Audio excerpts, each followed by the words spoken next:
Peace, family. We should be live right now. Let me fix this. I think my mic is too loud. Turn mine down a little bit. All right, we should be live. This is a surprise live for y'all. The red and the blue pill. Make sure it's public. Yeah. The red and the blue pill is live in the studio, Black Magic Studio.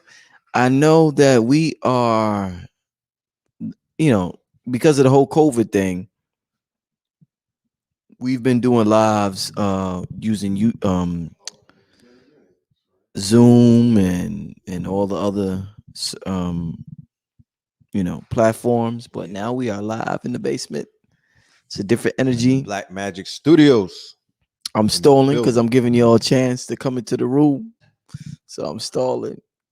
But I'm happy to be here with the red and the blue pill. It's July 4th weekend, and that's something else. We were just me, blue, and red was just talking about. What are we going to talk about tonight? The whole July 4th, I think it never gets old to talk about the spirituality around July 4th and the Sirius star system. I think that conversation is never old, and I think a lot of the European. You got to remember, I read just posted. Before I have to say this, Red just posted something about Captain Morgan and the alcohol, right, and how he was a slave owner. Yeah. And you got to remember, and when we drink some of these drinks and we do a lot of the things, you got to remember they took all that shit from us. So the formula, the ingredients to make there was a black person made Hennessy. Richard Hennessy, whoever that slave owner cracker was, stole that shit and branded it and said it was his shit. Right. I guarantee you some black folks made Hennessy, bro. Right. There ain't no reason why niggas like Hennessy the way they like it. The same thing with Jack Daniels. Same thing. So right. There's untold recipes and formulas. Yeah. Like, you think that Colonel Sanders made the Louisiana one? So, but hold up. Let's start out because there's so much. But let's start out with July 4th because we're looking at it like, and I'm not American. I'm not celebrating America. When you gain consciousness, but right. Talk to me about the esoteric aspect and the original celebration of July 4th and what it means to us as a cosmic race, as a cosmic people with the whole. Yeah.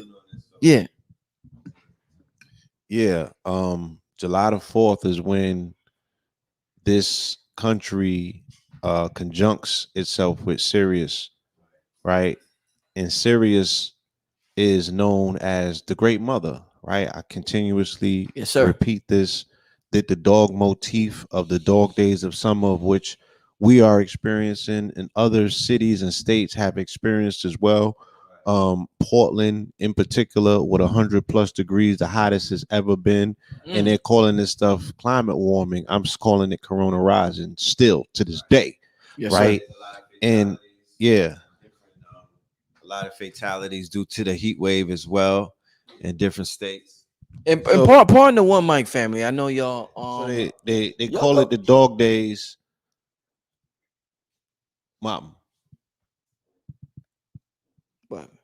No, go. They call it the dog days because of its correlation to the dog star Sirius. Hence the fact the dog star is a female dog. It is all set, right? The queen mother is the bitch, right? She's the queen bitch. We're talking, in the noblest of manners, though. You dig what I'm saying? All bitches is not created equal. So when we speak about Sirius and we speak about the Great Mother, right, there's a cosmic light that comes from the Great Mother, and this light is considered intelligence, and it also is considered the light of liberation. You feel me? Sirius as a star system is indicative of liberation. It's indicative of it was a particular word that they were using during Juneteenth that the legislators were like, use any word but that word because it speaks too much of July the 4th. And again, cooking them because, the Negroes don't know what they're talking about, right? So let's cut to the chase. America was inaugurated on or about July 4th. Shout out to Raku. He has a different date, and that's July 2nd. And you can go into the KTL archives and listen to all of those radio episodes where he laid out that they actually did it on July 2nd once he looks at the charts. But anyway, we celebrated on July 4th, right? Because the country was orientated to line up directly with Sirius at 23 degrees Cancer, right? And the red, white, and blue aspect of what's celebrated is dealing with three cosmic bodies or three cosmic stars. The red being Antares, which is the heart of Scorpio.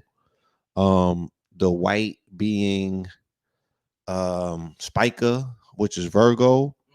And I believe the blue is Regulus, which is Leo. You feel me? So the red, white, and blue are dealing with these three cosmic bodies, right? And in the masonry, they call it the blazing star. So they're convincing people to go and celebrate with fireworks, same way that on December 31st, when Sirius is aligned directly, with this particular country, they're convincing people to do fireworks and look at the ball in the sky, right? While missing the orient, our people will always align themselves to cosmic bodies to receive that particular orientation of light. You know what I'm saying? That's how you get your quote unquote downloads. Right. You know what I mean? You're intentional to say we're observing and we're receiving, right? You're making your presence known. So that's one of their keys that they know that they can convince people to pay homage to an artificial light. You feel me? While they're receiving the true light. You know what I'm saying? That's deep. They're gonna send you to the poor light, and they're gonna get the rich light by saying, "Here we are. We're receiving these cosmic downloads." Then we can run to your zaddy and your daddy and be like, "See, your folks ain't even into you like that. Look at them. They're over there with the artificial light. We're the only ones that are being, respective of our quote unquote ancestors. You know what I mean? Showing up in ceremony and receiving this cosmic intelligence." Explain to me the process though, blue or red. Say, for example, let me use an example. Because this is what they do, and I've heard numerous examples of what they do, but I need you to break it down where anybody can understand it. If you want to harness somebody's energy, say somebody is celebrating, we're in the basement, we're in Brooklyn, but right outside, there's a huge celebration happening, and there's 300 people outside. You're in here. How are you harnessing their energy outside in here? Because that's essentially what these rituals are for, whether it's the Super Bowl, everybody has a certain energy, and they take that energy and they harness it. So how are you going to harness somebody's energy outside and we're in the basement? I'm trying to understand that concept. I would have to know how to siphon energy. You know what I'm saying? That's a science all onto itself. How do you siphon energy? You know what I'm saying? There's a numerous of ways that you can do it. You know what I mean? In the practical world, or the occult world. Yes. So, there's different ways to do that. They could do it through symbolism, or they can literally do it. Do you think we all do it? Like, say you're driving, you say you're drowsy, you're driving on highway, you're damn near asleep, and you see an accident, that shit wake you up. Did you just take the energy from the accident and got yourself up? Is that siphoning energy? Let me use a better example, right? What about when you in the gym? Okay. Right? And you see somebody get that last set in, you see a fatty, and you be like, oh shit. Right? Did you not siphon that energy through your portals? You get that extra life, and you get tough all of a sudden. Your chest poke out. You know what I'm saying? The shit that you couldn't do a second ago, not only can you do it, but you got to do it in style. Right. You know what I mean? So there has to be some level of energy exchange that's practical, because you just received a jolt. Yes. Or because you really have done it all along, and then the mental challenge of failure kicks in. You know what I'm saying? I don't think that. I think that there's she's creating a level of orgone energy, and your observation and your absorption of it is giving you an upgrade and a boost. You want to touch on that? I would simply say that, I would use the example of if they was having the Puerto Rican Day Parade and you were in Spanish Harlem and you were in your basement And as you hear the parade peruse through your block, your frequency, your energy, something about you is gonna rise up, right? Your kundalini is gonna be rising. You're gonna start getting goosebumps. You know what I mean? You're gonna be turned up. You'll just start getting hype. You'll start getting lit. So the same way that you could siphon off that kind of energy from an exchange of people being coming into your circumference and whatnot, it's the same way that a spirit cooker or somebody who feeds off of your sorrow, your pain, and your happiness and joy. Because keep in mind, when they have these big marches for slain black men who've been lynched, right, in the public by either police officers or citizens and whatnot, and black people are doing a march and they're doing a step that they've done hundreds of times in the past 8 years per se. And what do they say is the qualifications of being insane, right? Doing the same thing. Exactly. Over. So these people are still using the same playbook that they used decades ago, and they come amongst our people. They cry with them. They bring cups to fill up those black tears and whatnot. You know what I mean? They hug you. They have these public hugging events. They're drinking your tears. They're feeding off of your ignorance. They're feeding off of your fear. They're feeding off of your sorrow. They're feeding off of black pain, black trauma. You dig what I'm saying? All of the people who come amongst us and they act like, because they say energy never dies, right? Yes, so sir. Everything is transferable. So if I'm in the crowd and somebody's boo-hooing and they're in sorrow, but I feel, empowered by what just happened, I'm sucking all that up. You're sucking up I ain't because the gotta say energy doesn't nothing. die. You feel me? Yeah, because energy And never dies, so it has to be transferable. That person is releasing energy. Where's it going? And you sucking it up. Right? And those mass events, right? That's what you call an egregor.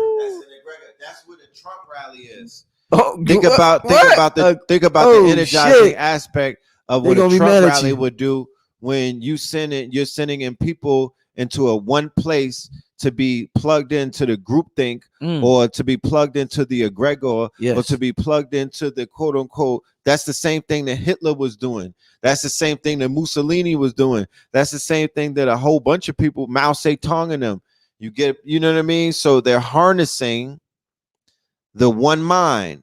They're harnessing people who are, on one accord or who are on code. And they're harnessing that energy. And by harnessing that energy, that is a creative energy. That's an energy that could destroy before you even do anything physically. You could crush your enemy with energy like that. Real quick, before we continue, I'm sorry. I swear, I'm sorry. I want to give a shout out to this brother. Brother, could you just give yourself the clothes that Red and Blue are wearing? This is a black entrepreneur in the community, a powerful brother who go on the other side, brother. Go on the other side. The other way. Yeah, go around. Yeah. Around. Yeah, because that's just go right next to Red. Yeah. This brother is this is the clothing designer. Go ahead, brother. Just yeah. Peace to the family out there. I really appreciate this. I've been watching this channel for a long time. I appreciate what Rich do. And I have the brand. It's called Athletics. So basically, we're the world's first conscious sportswear brand. Me and my partner, we started about 3 to 4 years ago. And what we did was take things from melanated history, iconic items such as Marcus Garvey, Heru, my yacht, Nat Turner, and we turned them into sports teams. And basically, we just set out to put them on sports apparel, like shorts, track pants, anything you name, we got it. And the clothes they got on is that's your joint. And what Red and Blue got on came from Athletics. Fire. What's your website, brother? Website is www.afr-letics.com. And also hit me on the gram at the same thing. Yeah. Oh yeah, we're gonna be in Brooklyn, Commodore Park tomorrow. Yeah. Pull up. Yeah. All of y'all gonna Red and Blue tomorrow. Everybody gonna be there. Yes. Facts. I appreciate it, brother. Keep Yes. doing your thing, my brother. That's All black right. business. This is black power right here. When we say black power, what I Facts. just did is black power, and what this brother's doing, providing us with this clothing, is black power. Thank you, my brother. All right, let's continue. I had to. You got to do that. You got to do that, family. You got to do that. What was we talking about again? We were building on the egregors. We were building on groupthink, and we were building on the rallies and the fact that people in spirit cooking. So a person who was disguising themselves to come amongst you to feed off of your energy, to feed off of your sorrow, to feed off of your fear. Karen posing as a Becky. You feel me? Okay. A Karen, a wolf in sheep's clothes. A Karen that would be a liberal. Okay. Posing as liberal. somebody who Okay. that would be a liberal amongst the useless idiots and the liberals amongst the Democrats. That would be the Democrats amongst black people, right? That's your Dixie Democrats and whatnot. The Dixiecrats. You feel me? Yes. Those are the liberals. The liberals come amongst us. You see it play out in a woke movement. You see it play out in the woke characters. You see it play out in woke scenarios. Yes. You know that these people who are truly wolves in sheep's clothing, they are identifying themselves as liberals. The people who put together a lot of movements that are counter culture or counterproductive to a movement, the movements that we put forward. We have to just identify it for what it is. You know what I mean? We have to call it for what it is. And they know what they're doing. No, facts. I mean, that's a great observation right there. Yeah. As far as exactly what's going on with that. Before we get off the holiday thing and move on, so I want to ask y'all, in terms of holidays, and we understand there's a history and then there's a mystery behind the history. Right. Do you think the Afrocentric community got it all wrong when it comes to totally not celebrating European holidays, because there's a mystery behind it that we're not tapping into, whether it's New Year's, whether it's Christmas, whether it's Halloween, whether it's Easter? But right, I would ask you, what contingency of us do not participate in those festivities? Good point. But I would ask you, good point. Contingency of us participate, right, in those festivities, and only from either the history perspective or the mystery perspective. So the history important of the 4th of July is the 4th of July. The history that we follow, that everybody that we know follow when we wear the flags, it's his story of the 4th of July. But you broke down the mystery of the 4th of July and you gave it its cosmic origin.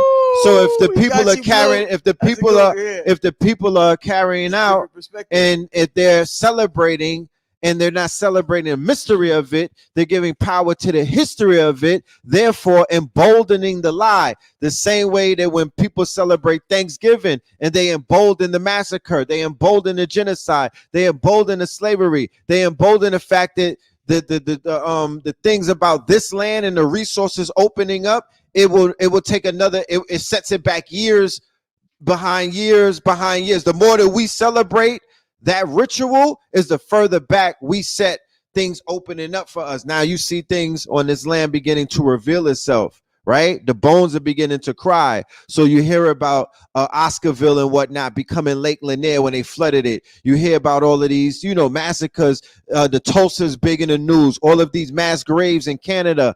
All of the bones are beginning to cry, and the land is beginning to, reveal itself, and it's doing it to wake you up, to shame, to shame the devil who've been having our people underneath this spell and whatnot.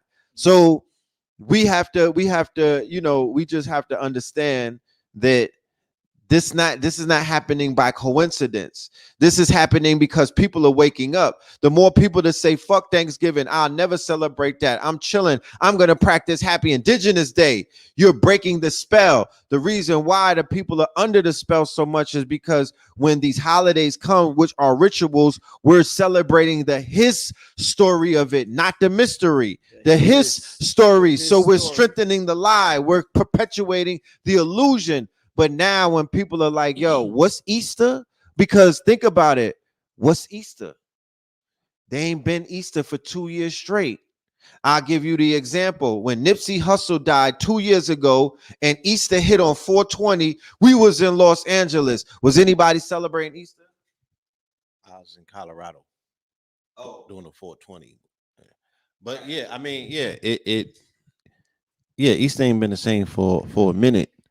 But again, that started, I'm not gonna say it started, but American Gods put a dagger in that as well.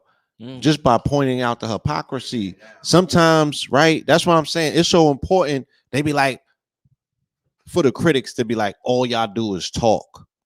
I'm like, well, talking is important. Right? Because if you could change somebody's perspective or point something out. Pimps talk all the time and they get the hoes to sell their pussy. Politicians talk all the time. Pimps get hoes to sell pussy. What the preacher do every Sunday. The best pimps get their hoes. Right? Yeah. That shit, only thing the preacher do is preach, is talk. Right? Yeah, actors talk. They act out scripts. So, but pointing something out, you know what I mean, and elucidating it, turning the light on, can have profound effects. So when American Gods was like, yo, Jesus don't even have his own birthday, like, or his day to himself, he got to share it with the Easter bunny, right? And he got to share it with what would be the mystery of Ishtar, right? So behind the scenes, Ishtar is receiving, you know what I mean, benefactions from people celebrating on that day. But she's like, what? It's not intentional. If they're not saying my name and being intentional, I'm not really receiving the lion's share of it. The Easter bunny is getting, you know what I'm saying? His story. Right. The Easter bunny's running away and getting all of the juju.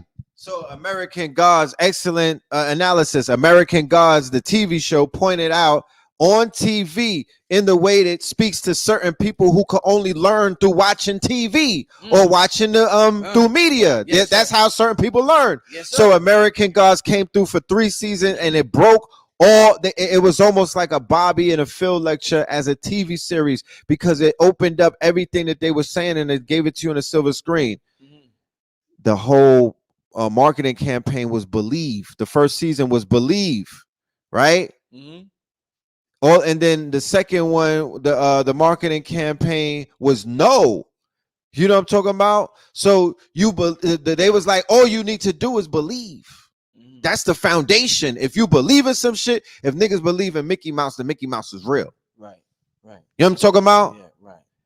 If they believe that whatever you believe, it has its expression somewhere in the universe. You dig what I'm saying? But they showed you that you could take the power away because Ishtar is the mystery and the bunny is the history. The more people wake up on Easter Sunday and give it up to the bunny and not worship and not say the name, because the gods, you got jealous gods. They want to hear they mother say my name, Candyman. You dig what I'm saying? You can't worship a god and you're not saying his name. It don't work like that. Or spirit. You feel me? So it's just showing you the more that we wake up about the fallacy of the his story of these holidays, not to say that these holidays are not to be celebrated because they went ahead and put something false on all of these celestial events. The majority of them are celestial events, but we're not approaching it and dealing with the mystery of it.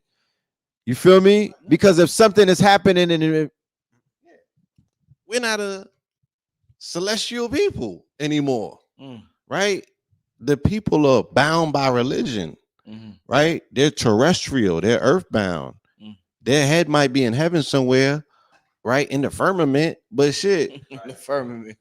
Yo, shout out to you. I don't want no smoke, trust me.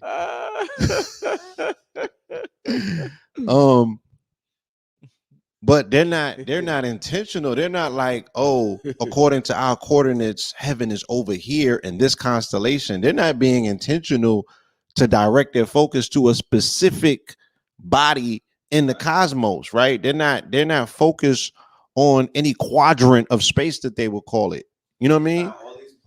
Yeah, they head is in the clouds. And they actually think that there's something physical, like, you know, they haven't explained yet. When you think about God or when you think about angels, people are programmed to think about something physical, like physical wings and a physical body and shit like that. Like, people is into fairy tales, my G. So going back to like where our people were at in antiquity, and not even that long ago, you know what I'm saying?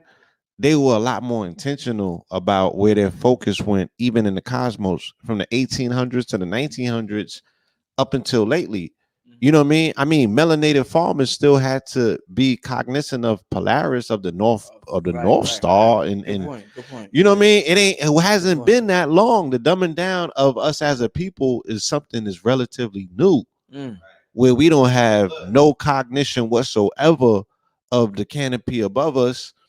To be like, we can't even appreciate what Sirius is, to even have, we're having this conversation with a segmented portion of society that kind of is like, oh, okay, I might kind of know what y'all talking about. Yeah, you know what I'm saying? It's the spiritual sun. It's the sun behind the sun. This is their first time hearing this. This is how that's real, Blue. This is how recent we are out of what we could call a situation. There are black men and women alive today, to this day, who were alive when they couldn't sit wherever they wanted to on the bus. Yeah, facts. They're still here, yes, and they're not mad old. I'm talking about there's functioning black people who witnessed, who lived through, and who was a part of. They could not drink out of water fountain. They couldn't sit on Amtrak. They couldn't sit on a plane. They couldn't sit on a bus. They couldn't go into a building. They couldn't go to the same school. You feel me? They couldn't. You talk about Bill Cosby being happy that he came home. There are people who are still here with gray hair. How old is 83. Yeah. There are still people who are here who remember, if a person like him got a charge like that, they would have witnessed a public lynching. I'm talking about a public lynching. There wouldn't have been no court and no appeals. They would have witnessed the lynching the first night. What do I continuously say, right? And again, this is just based on observation, not to get on nobody's, hurt nobody's feelings. I say the only thing that changed with integration was what? What? Wait, what? What do I say? What? Right? I always say it. The only thing that changed was the ability for white women to swing from melanated men's tree stumps, right? Without black men having to swing from tree stumps because Becky, chose Tyrone. That was the swap out, right? That you can fornicate with white women without the threat of having to die. That's the only thing that changed. That's it. I'm just saying that was so great. Not one iota of that generation. Remember, he fits exactly into that pocket that when integration and everything went through, there were black men who had permission now to wholesale sleep with every single white woman who been secretly throwing them the box. Because what prior to that, they said what? You could perform here, but you can't sleep here. Why? Why you think that was the case? They knew at the end of the night, half of that balcony that was doing the Tootsie Roll would be in a room, you know what I'm saying? And it looked like Caligula. I told you. It would be Return of the Moors. You know what I'm talking about? A Moor revival. The white boy knew his trade-off with technology was what? The threat of his women choosing up. Because he had to put that TV in the living room. And for the very first time, he can be an armed guard and use the concept of threat and death and all of those things, right, to keep you out of Rebecca's bedroom. You dig what I'm saying? All these melanated men swinging off trees and all of that. All of that was sending dog whistles to their women to be like, this is our level of protection. Because other than that, if they didn't put those standards down, they can't keep their woman from choosing because she remembers. It's in her DNA, mitochondrially. Mitochondrially. She remembers what that wood hitting for. She remembers what, Blue? She remember what that wood hit like. You know what I'm saying? Yeah. So he put the TV in the living room, right, with the threat of, oh my God, my little daughter's gonna choose up. And what happened? Exactly that. She was in them living rooms looking at. So what did they tell him? What was they telling James Brown? What was they telling Sam Cooke? What was they telling all of the swooners? Yo, we'll give you a record deal as long as you allow us to design your album covers, because they was gonna put the white boy on the album cover and not give them dudes no TV coverage or no videos or nothing like that, and lie to them to have their women thinking that this is a white man that they're hearing from. So it's always been the fear of a black planet that has made them do the things that they do, and it directly affects how they legislate in this country, because what? Their biggest threat is to be outchosen. Look, family, y'all hear this? It's the fear of missing out. He's a Fomosapien. Fear of missing out, sapien. He's a Fomosapien. Fear of missing out, sapien. You understand? We the Homo sapiens. We not the Homo sapiens. Nah, man. But he's a Fomosapien. Y'all hear this shit? Your family, do y'all hear this? I'm just saying. Think about it. This is why I need them live in the studio. As a recessive, right? Fear of missing out. FOMO means fear of missing out. As a recessive, right? If I'm leaving, if I'm leaving the decision up to chance as a recessive, and I'm standing next to a melanated man, right? I'm standing next to the God, right? And it's a lineup, and the woman come out and she choosy, right? Becky got to choose who she want to beck on tonight. Becky got to choose who she gonna peck on, right? Is she gonna go for the peckerwood? You feel me? Right. Or she gonna go for the redwood? Pause. Hold on. Sycamore. You know what I'm talking about? Dr. Francis Cress Wilson talked about it, and then Public Enemy reinterpreted it and said fear of a black planet. So if you think about it and you observe everything from that perspective, look at the decisions that they make, right? Look at the fact that they lead with fear, but they want to tell you that they supreme, right? Look at everything that they do from that perspective, and everything that you need to know about them will reveal itself. They have an inherent genetical disposition, right, to have a fear of missing out, because if left up to natural selection, they will be selected out of existence. That's a fact. So they have to rule through fear. All of their decisions are made and poisoned through the prism of fear. And then that becomes something that you want to aspire to. You feel me? And you become a Homo sapien, and they tell you a Homo sapien. Let me ask you. Let's move on to this. Being what y'all just talked about, we were just talking about this whole segment. A lot of people feel as though there's a lot of discrimination with the upcoming Olympics. Number one, the Olympics stated that, obviously we have a different grader here from Europeans and from the rest of the world. We have a unique grader here, non-ether here. And the Olympics ban certain swimming caps that protects black hair, or that holds black hair from swimming.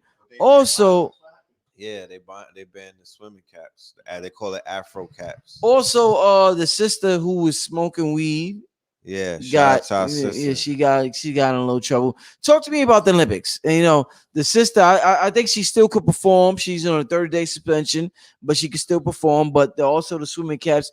But where the fuck did the Olympics come from? What does that represent? We're going into the mystery behind the history. Right. What is the Olympics about, my brother? Right. Yeah, then we could get into the current. Yeah. The Olympics, once again, were about them formulating or forging a test ground. The people who are the Fomosapien. Yes. Saying, rather than it being hypothetical, let's see for sure who is the superior athlete, right? Yes. And the superior athlete is always going to right, translate to who's the superior man. Yes. If I can outlift you, outrun you, outgun you, I could do X, Y, and Z. Yeah. Then I'm on my supremacy shit. I'm supreme. Yes. You know what I'm saying? And it's validated by what? How I operate in the theater of competition. So these are just geopolitical staging grounds, you know what I'm saying, for people to beat their chest and be like, we're better than you based on A, B, or C, right? Right. And for colonial powers, you know what I mean, it's like, all right, shit, we raise better slaves than you, right? We raise better slaves than you. Let me put my slaves against yours and they're gonna outbeat them every time. Why? Because my slaves eat Wheaties. Woo. Right? Shit. Look at all of this American brands that go into this nigga, the making of a nigga. So, I mean, yeah, we sitting there celebrating, baby girl, right? And once again, you niggas is so American when them Olympics come around or with Team Dream or the rest of that shit, right? When nobody disputing that, right? Your default is originally to go back to who and what you are. Until somebody like us come around and point it out. Now you're going to be mad FOMO about it. I mean, you're going to be mad insecure and not want to wear your red, white, and blues. You understand? But you was just rooting for homegirl the other day. She represents the USA, my nigga. Right? She don't represent, What's the sister name? Do you know? Sis. But again, so we're looking at the social experiment, right? Called being quote unquote so-called Black in America, right? And all of the games that these people play as a result, because the criminalization of marijuana also came from FOMO. How about that? The criminalization of marijuana came from the Fomosapiens saying what? The wacky weed was making their women again what? More choosy. Right? I forgot about that. So it all goes back into that. So yeah, we're sitting here still talking about the byproduct and the residue of someone who created legislation based out of fear, right? Fear of fair competition. But we're talking about the Olympics and fair competition, right? And fair and unfair. So they want to penalize this sister because she broke a so-called rule, right? This shouldn't have been on the records anyway. And then we could go further into the geopolitical sphere and say, well, how many states have legalized marijuana at this point? You know what I mean? Why don't we make this a talking point collectively with our access to platforms, the Black Twitters of the world, and whoever these Negroes was that was campaigning people to go and vote? Why is that not a major conversational point? You know what I mean? The social justice surrounding, the unjust imprisonment of melanated people for marijuana to this day, where, white boys can go still and making $1 billion. You feel me? And these states is complicit because they getting tax benefits and things of that nature. So it's BS to begin with. And you see how now it pops up. They supposed to take this young lady's dream away? Yeah, her name is Shaw Carrie Richardson. Because she was blowing on some herb. I'm saying it right. Shaw Carrie. Yeah. Look at the irony of this all, though. Right? We just coming out of Juneteenth.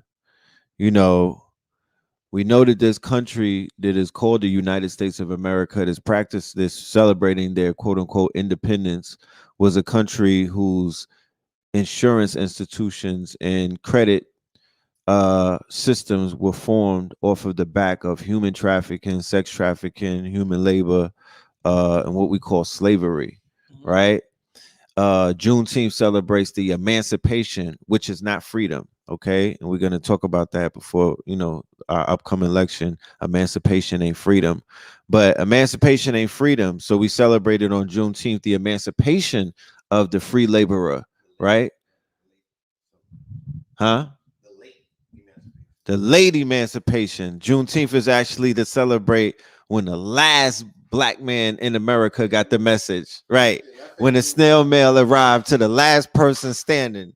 That's what we celebrating, right? Not when Lincoln, put put his John Hancock, not the day that he put his when the ink dried, not that day, the day that the snail mail hit, right? When shit buffered at 100, and that's called Juneteenth. And Galvin's is texting. They got the late text that they were free laborers, right? And then when you fast forward to where we are today, thinking about when Rich asked about the Olympics, what does the United States of America represent when they showcase the Olympics? What they're showcasing is the fact that this country, that the world knows is extremely unjust, and they know how this country started. They know why this country started, and they also know currently what this country is doing with its, with its quote unquote, the population that they see as the vassal state or the prisoners of war or the slaves within their system.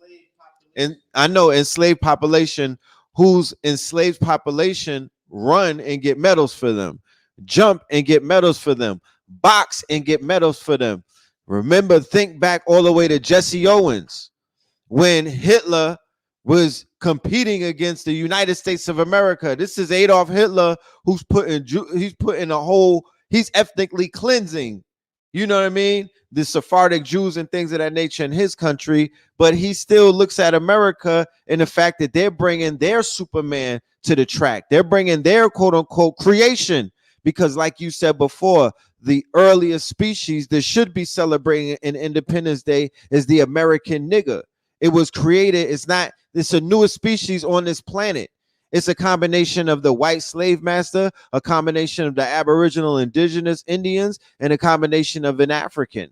You know what I mean? A brand new species that did not exist prior to what was created on those sex farms and things of that nature. Like Charleston White says, we niggas, right? There's a breed, there's a pedigree, there's a stock of our people who were created. That's a new breed. And America tends to find those amongst those new breeds. And what do? They monetize them. What do? They showed the same way that the slaves from back in the days before emancipation was turning over a lot, because there were slaves that had rookie cards for the amount of sugar cane they could take down. There were slaves that was like Jordan. You dig what I'm saying? For the amount of cotton that they was picking.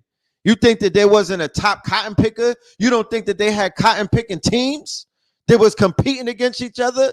You don't think they had a cotton picking double dutching? You know what I mean? I'm just saying. They had people the same way that you have people who are melanated who became landowners, right? They bought their freedom. They were able to open up these black towns. When you do the research about these black towns that they've been hiding from us, you dig what I'm saying? You're learning about all of these different black towns. And then when you do the backstory of it, it usually was a sharecropper or a slave who saved up a lot of money and bought a whole bunch of land with gold and things of that nature, or some type of precious stone or metal, or something happened that was advantageous, because we always think that everybody was a slave all the way back then, not giving credit to the fact that there were people who looked like us who were not going through that, you know? But that's what these people are doing. They're using our people. I don't have to give you the rundown of how they treat melanated people in America when there's no Olympic trials, and niggas ain't talking about the Olympics. We don't need to. The same sister who broke the record that was running her phenotype and the way that she has her hair and her nails and how she looks, those type of women get harassed and they get done dirty by the court of law, by America, and by society. So kudos to every single athlete who's living their dreams, because I don't want to ever diminish what they're doing. They're going to do what they do because naturally we are who we are. We are more than Herculean. We are the, you know what I'm saying? We're the gladiators. We're the sports, our pedigree. We're the thoroughbreds, and I'm sure throughout time immemorial, humans will always competing against each other and testing each other's strengths. And we always had modalities of the quote unquote, what they call games today.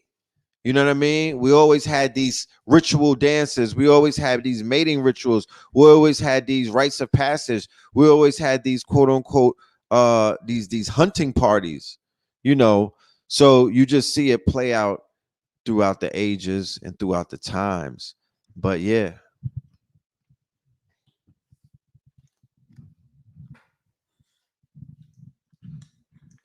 Once again, I want to give a shout out to everybody in the chat room.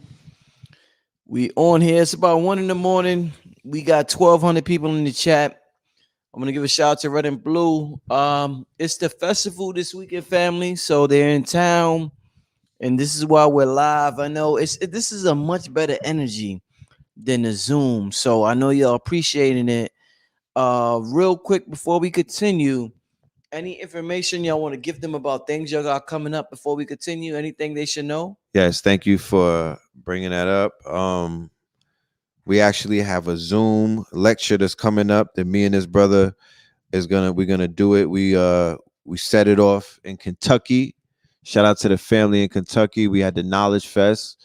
It was me, Blue Pill, Dr. Boyce, Ben X, Cyber Bay, and Styles P. All right, shout out to Styles P. That clip went viral that he put out there. Good information. And me and Blue have an online lecture, a dissertation that we're going to be breaking down entitled "The Emancipation Ain't Freedom and the Evolution Will Be Digitized." And that's going to be on Zoom. And let me see. You could go to Eventbrite, and you could go, if you type in "Emancipation Ain't Free," it'll come up. It's on July the 22nd at 9 p.m. on Zoom only. You got some announcements? Any announcements? Yeah, we got a sale right now going on in Goldwater. So GOLDEWATER. And we got a good ticket going on right now for the silver. And I want to overemphasize the importance of silver, as things are opening up, even being out here in the city, and the city's open back up. And you got mad people just popping out that you ain't seen in like 18, 19 months. You feel me? Put a barrier between you and whatever else is going on out here. You know what I mean? I don't know what it is, but they got all type of fancy names for it. Delta this and Delta 8 or Delta that. So my bad, not Delta 8, but you know what I'm talking about. So yeah, don't take your chances out here. Especially if you are, you don't got the shot and what have you. I don't know what they're in these labs cooking. You know what I'm saying? I don't know what type of games they up to, but make sure that you're fortifying yourself and putting up a wall of defense. So we got a good ticket on that particular item, that product, and you can go over there right now and take advantage of this quote unquote holiday weekend, strong end, whatever.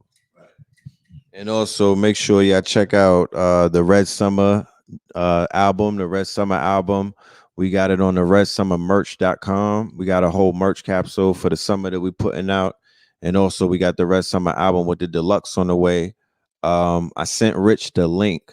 So we'll have the link in the description for the Eventbrite, so y'all could go ahead and buy your tickets for the July 22nd live stream with me and Blue Pill. Look out for some new videos coming up off of the Red Summer album. Shout out to all of the contributors: Cambada, Blue Pill, Lizzie Jeff. Look out for the deluxe. Jefferson is going to be on that. Shout out to America. Shout out to everybody that had their hands on that. Blue Pill by Cher, the God. Yeah. There's so many things I could get into right now. First of all, there's a huge labor shortage in the country. Woo. But they also on a complete opposite end of the spectrum, they just had a UFO disclosure. Right. The government. So I don't know where y'all want to go first, because nobody wants to work anymore. Nobody wants to work anymore, bro. Nobody wants to work. There was a whole staff. There's a video going around on TikTok where there's a whole staff at McDonald's that quit. Right. Everybody quit at the same time, and they recorded it and they shared it on the internet. Right. People are quitting in record numbers, bro. Record numbers. Yeah, let's start out with that. Last year, right, I did an online lecture, a Zoom, and it was entitled "The Attention Economy with Brother Rich. And then I followed that up by another one called the Passion Economy. And in the Passion Economy, I also gave rise to the Creator Economy, which began to blossom a little while after the Passion started popping. And in the Passion Economy lecture, I was like, look, the new economy is shifting with some of the main sites being just examples, not the, you know what I mean? It doesn't represent the whole economy, but an example of the Passion Economy would be OnlyFans. The fact that OnlyFans were allowing people, contributors who didn't have a recognizable skill, or a skill that would be able to bring a residual, the amount of money that some of the content creators were making. So that opens up a new economy for people who are a new wealth class, but they don't have to be as gifted or talented or sophisticated as the gig economy. Because in the gig economy, if you're working through Fiverr, you're working through certain things, you have to have a skill set. Even if you're riding in Uber Eats, you got to know how to drive in certain things. The Creator Economy and the Passion Economy, one example was OnlyFans, but I don't want to sound limited. It's about 300 to 400 other examples. On the educational side, you had things like Skillshare, teachable.com, and things of that nature. The fact that as a teacher, you may be getting paid $15 an hour to teach the children, through the educational system, a completely marginalized way of, a completely marginalized set of, teaching tools and whatnot. And right. But as a teacher on Teachable, or as a teacher on Skillshare, or as a teacher on Patreon, and you're like, you know what? Since the children are home, I'll be a homeschooler, $50 per child. Right. And then you're tapping into this online marketplace, and you might get 30 people who hit you back. Now on a monthly, on a weekly and in a monthly scale, you are completely eclipsing that $15 an hour that added up for them 40 hours that you was putting in while stressed out, don't have no type of benefits and things of that nature, got to go through all of these things. You're able to say, wait a minute, not only am I able to pay my bills and take care of myself, but now I have the opportunity to have savings. I could further invest in more skill sets and things of that nature. So people in the Creator Economy opened up with one income stream based off of their passion and things of that nature, and they utilized their earnings and whatnot to tap into other income streams. Case in point, we were teaching people about Forex through Stream Chasers about 3 years ago, and then Forex opened up, and then when the crypto market opened up, they rolled over into that, and they took the foresight of what they knew about that, and then they got into the crypto, and then they got into the DeFi, and then they got into these multiple things. And then when the crypto started, when they learned how to do investment and tradings and things of that nature, and then when the crypto started spiking, they're taking the proceeds and they're putting it into other income streams. So now, when you're thinking about going back to a job and you realize that time is the true essence of how you really stack the bag up and whatnot, but you have to be in control of those minutes. You have to be in control. The more in control of your time that you are, the more possibilities and probabilities and, potentiality you have to get a B or an M or whatever these things is that you want. The fact that they're taking the majority of your time and you are on a track for them, you busting it wide open for them. You dig what I'm saying? You putting up points for them. You Stephen A. Smith for them. Waking up every day thinking about how you gonna make them more money and how you could get a crumb of it, a piece of it. You just looking for a portion. You working off of fractions. You dig what I'm saying? When you $1 billion, you a multi-million-dollar entity. I can't believe Stephen A. Smith said that. I can. I'm surprised you're surprised. After the Kwame Brown incident, because he was obviously no, he's not. He can't be oblivious to the carpet bombings that take place. No, not the carpet bombings. I think that he's just oblivious to his position, and certain times people, they can't conceive how they look to other people, especially if it's not a front. That's just who he is. Yeah.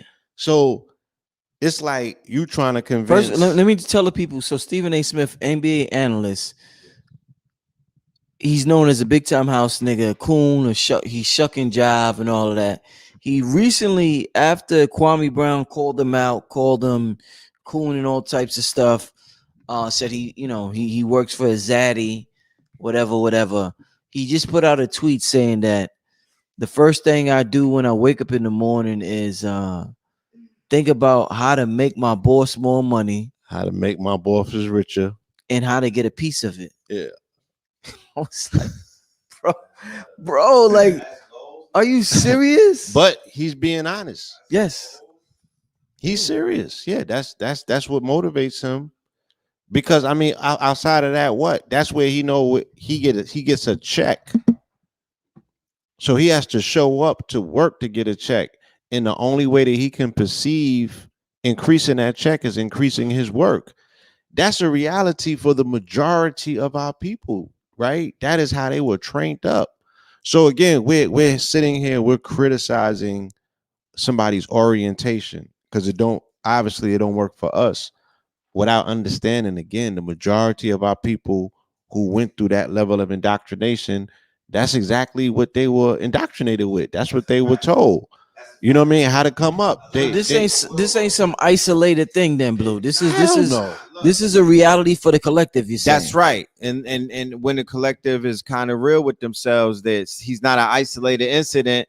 A lot of people that are on your way to the 9 to 5, theoretically, you're thinking about making your boss more money and how you could get a piece of it. What do you call a raise, my nigga? That's what a raise is. What you think a raise is? So Stephen ain't that crazy. He's not that crazy. A crazy. raise is based on your performance. He just said it in a very uncomfortable way. He's not that crazy. He had a lot of shuckery in his statement. Okay? It was a lot of shuckery. Okay? I mean, you can depend on Stephen A. Smith to give it to you, quote unquote, uncut and straight, right? That's what he does. That's what he does. So he's telling you, right, how people who have been propositioned to think like him actually think, right? He's giving you insight. You know, he's speaking out. He's thinking out loud. Thinking out loud. That's what he's doing. How many people you think can relate to that?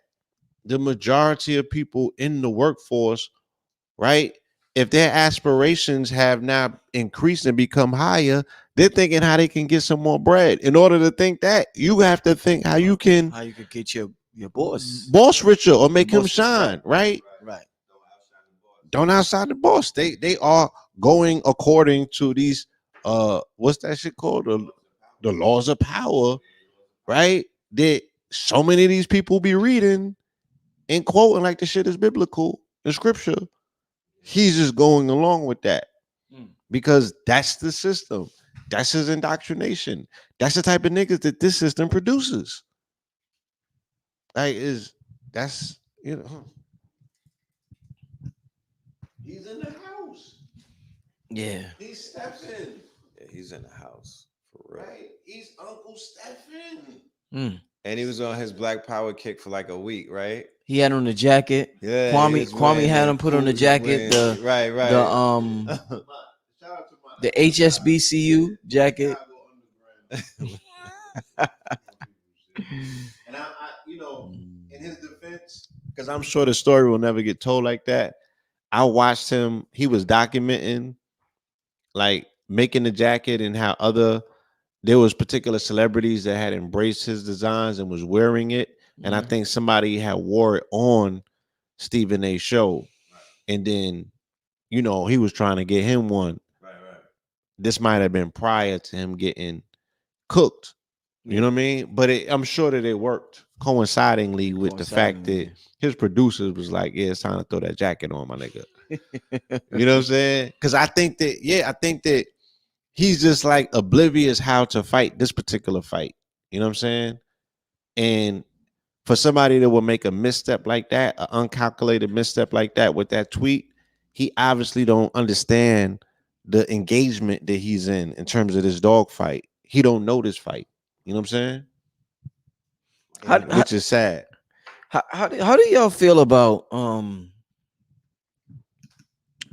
the woke crowd heavily criticizing it is what You guys do.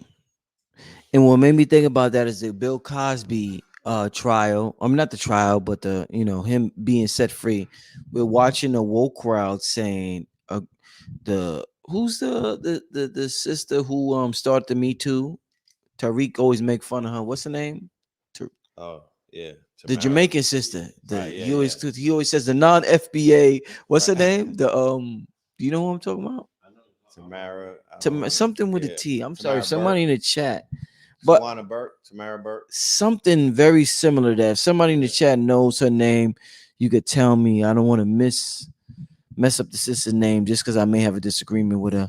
But in terms of the whole woke crowd, whether Right. it's Janelle Monáe, whether it's Tamika Mallory, whether it's Charlamagne the God, whether it's Angela Yee, whoever it may be, how do you feel about them continuously referring to brothers that's in your your knowledge sphere, calling y'all dusty or hoteps or whatever.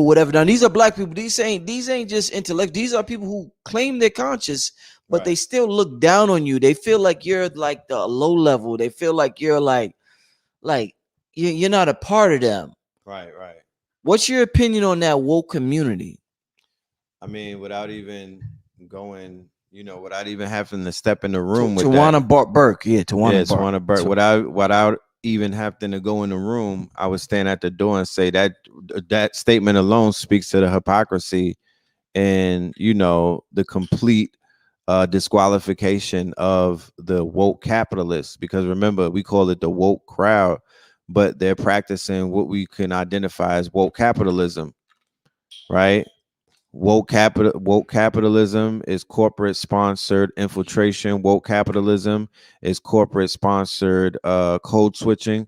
Woke capitalism is corporate sponsored blackface. Woke capitalism is corporate sponsored infiltration. The same way that the Panthers and other militant groups and other conscious movements back in the days were infiltrated by CIA backed and small hat ran organizations. That's similar to what you see with the woke movement, who's one of the main financiers is George Soros, and a bunch of other people who come out of the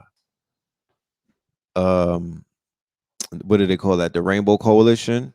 And the way that a lot of these people have infiltrated into different organizations, different programs, institutions and things of that nature, it's very imperative that they utilize their media. It's very imperative that they use their talking heads. It's very imperative that they use their editors. It's very important. It's very imperative that they use their platforms to discredit the information that preceded them, their information, or what they even would perceive as their movement. So to try to ridicule consciousness when consciousness sets up the foundation, consciousness is what's opened up the minds and the eyes of the people who before, it wouldn't even be a woke if that wasn't the case. You know what I mean? Woke exists because consciousness was able to, consciousness walk and then woke started running. You know what I mean? Like, it's a watered down, it's a corporately sponsored, it's a line, it's an invisible line, but it's definitely a line where there's the new BIE distinction, or the extremists, like they try to paint them, the angry people, they try to, they're creating they set tripping, and they're creating what they would see as the militants, the angry ones, the same way that when you had Assata Shakur and them back in the days, the same way when you had Garvey and he was going up against Du Bois, the same way you've always had it when they were pinning Malcolm by saying he was the angry one, he was the hyper one, he was the one who wanted to smoke, you know what I mean, he was the rabble rouser, his mouth was too big. You dig what I'm saying? That's the same thing that you hear them saying about people who stand up and speak truth to power. Keep in mind, the majority of the names that you mentioned are contracted by people who don't look like them. They're tied into some type of contractual agreement and obligation to different organizations, non-for-profits, and things of that nature. So, so a lot of their hands are tied. Woke is a joke, but it's dangerous as well. You know what I'm saying? Because it could come in the name of or in the image of quote unquote consciousness. And when I was sitting here 10 years ago, right, in these lectures, on these tapes and these videos, interviews, telling people, right, I was like, watch, they about to go, you know, a different direction with quote unquote consciousness via hip hop, right? I had seen it coming all the way back then. And they were able to subvert what it is that we created, you know, with quote unquote consciousness by coming with a corporate sponsored version of it. And it was like, yo, we can keep the talking points, but you know what I mean, the aesthetics, like we ain't gonna throw on the we ain't gonna throw the crystals on initially and switch the gear up and grow the hair out. And then they eventually, you know, got around to doing that as well. But initially, you know, it was just borrowing or a lot of different talking points. And then they were intersecting with all of these different communities, which are somewhat marginalized by consciousness. So they able to make that distinction. You know what I'm saying? And then, you know, and then they get in bed with Democrats. And then with the Democrat, with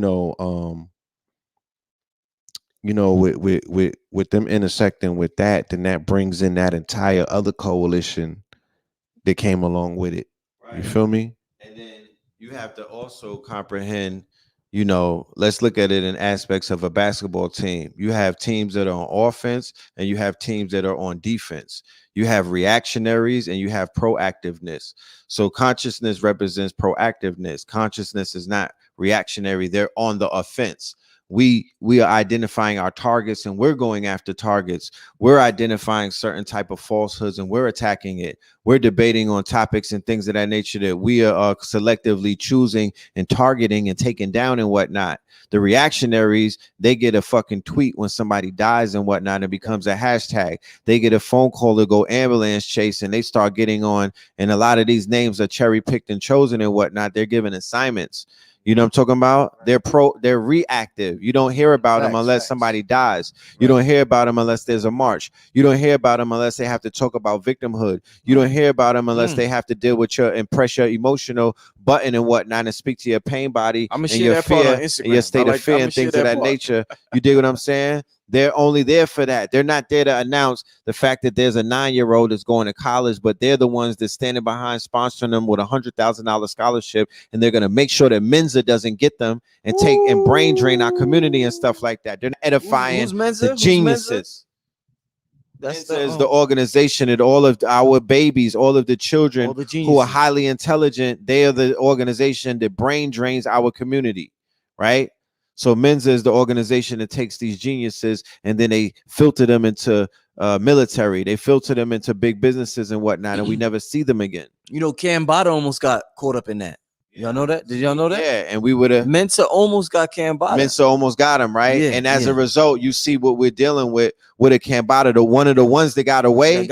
Like X-Men, like mutants. They would be the government version of like a Professor X or the Xavier School and whatnot. They're finding the anomalies. They're finding the mutants amongst us. They're finding the ones who are operating, whose brains are quote unquote operating at a higher capacity than the quote unquote flock or the herd. And you don't know what they're doing with these children. So my whole thing is for an organization that got 90 million in donations and whatnot. How are you not incubating the genius of tomorrow? You dig what I'm saying? On a whole scale level, how is that not number 1, 2, and 3 priority? How are you not edifying? When woke shows interest to living heterosexuals, then we can have a conversation. Ooh, when you said when woke shows interest to living heterosexuals, yeah, when they show an interest or a flirtation with living heterosexual melanated people, then we can have a conversation about you on our level, right? Because there's no where's the push for financial literacy? These people got access to resources. Yeah. Right? If they're calling somebody dusty, if that's the case, right? They got access to resources.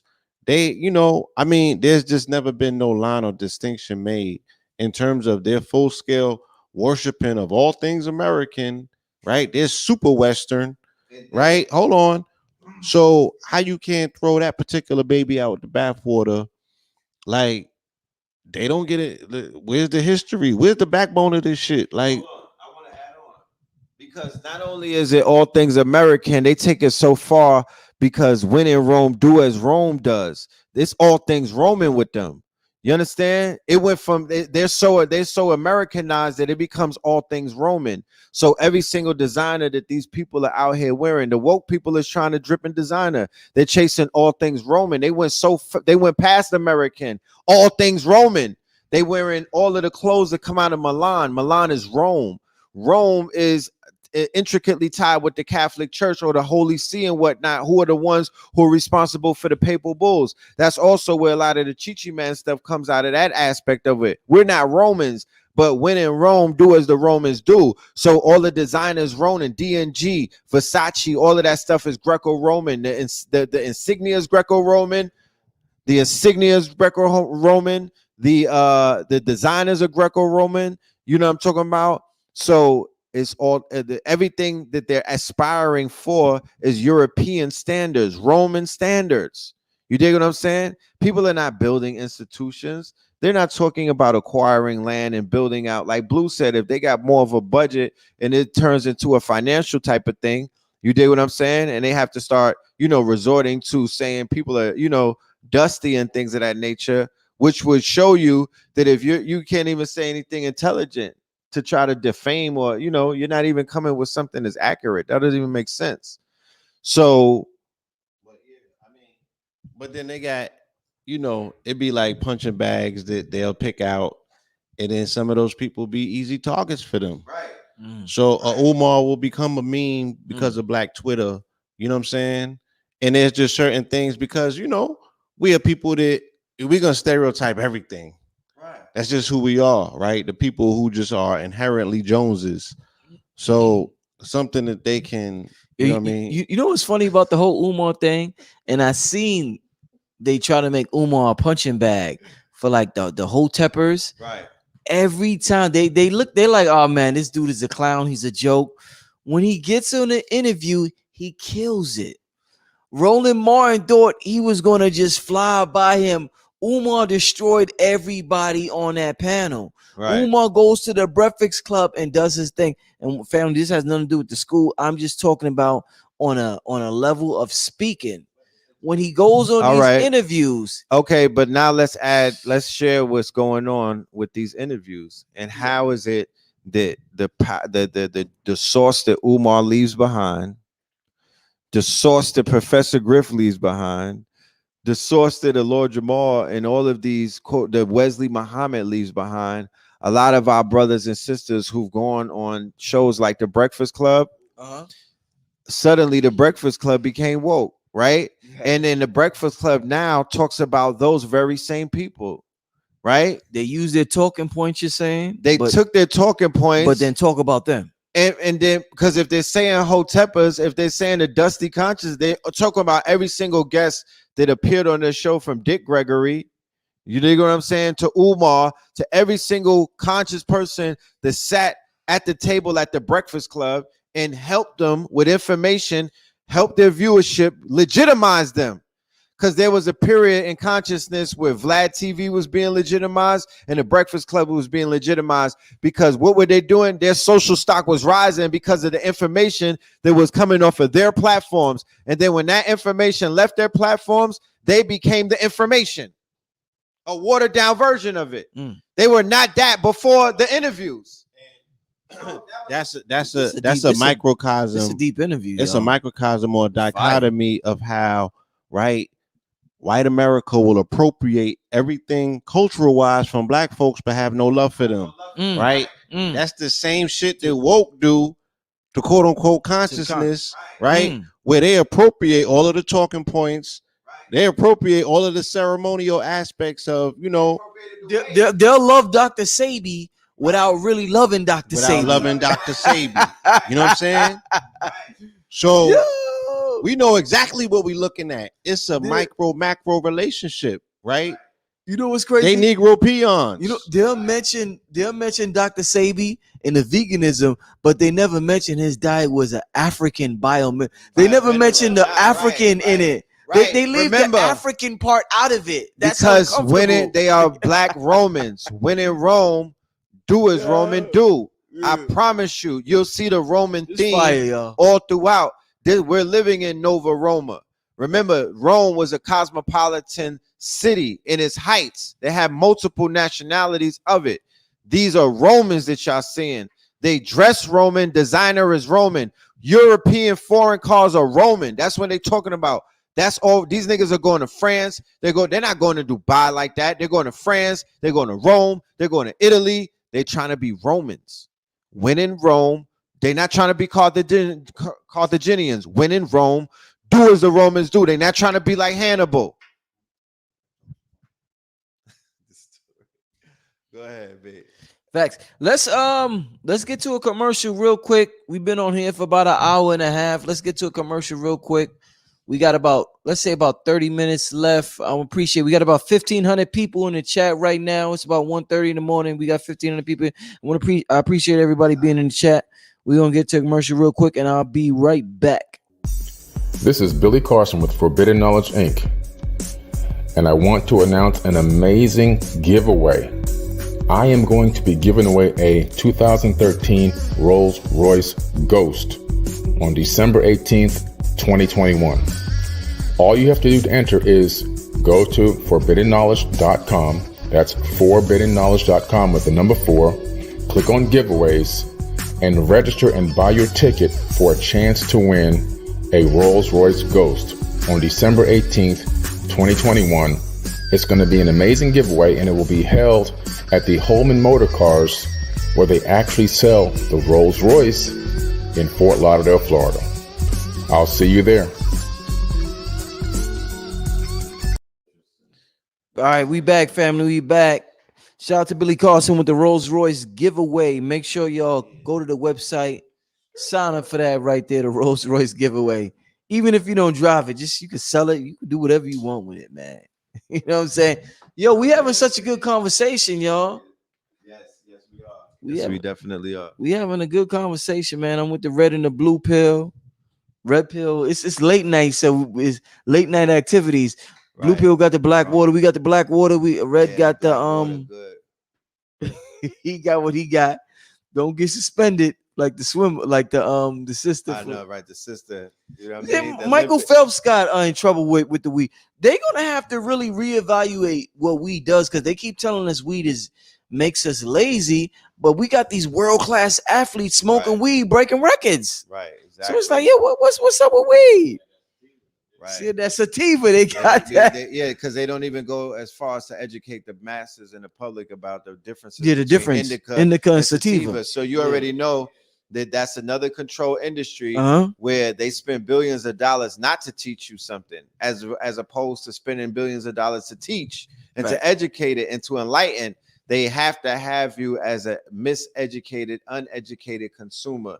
That's why society is dumbing the people down at alarming rates. You dig what I'm saying? They don't want you to be knowledgeable and know stuff. Why you think Google is censoring and scrubbing pages and taking information down? Because the people are waking up and they're going beyond being woke, because woke has a ceiling. You dig what I'm saying? There's some shit when you woke that you see that you can't unsee that will revoke your woke status and take you into the motherfucking rabbit hole, and your ass is conscious when you wake up, like Neo when he was filled with all of that motherfucking the afterbirth when after he took the red pill. You dig what I'm saying? So there's woke people who are still being touched and affected by real information, the pursuit of truth and whatnot. You know, they might even go into a situation where they're trying to clown Umar and listen to something, but that's planting a seed. You feel me? Yo, let me ask you this.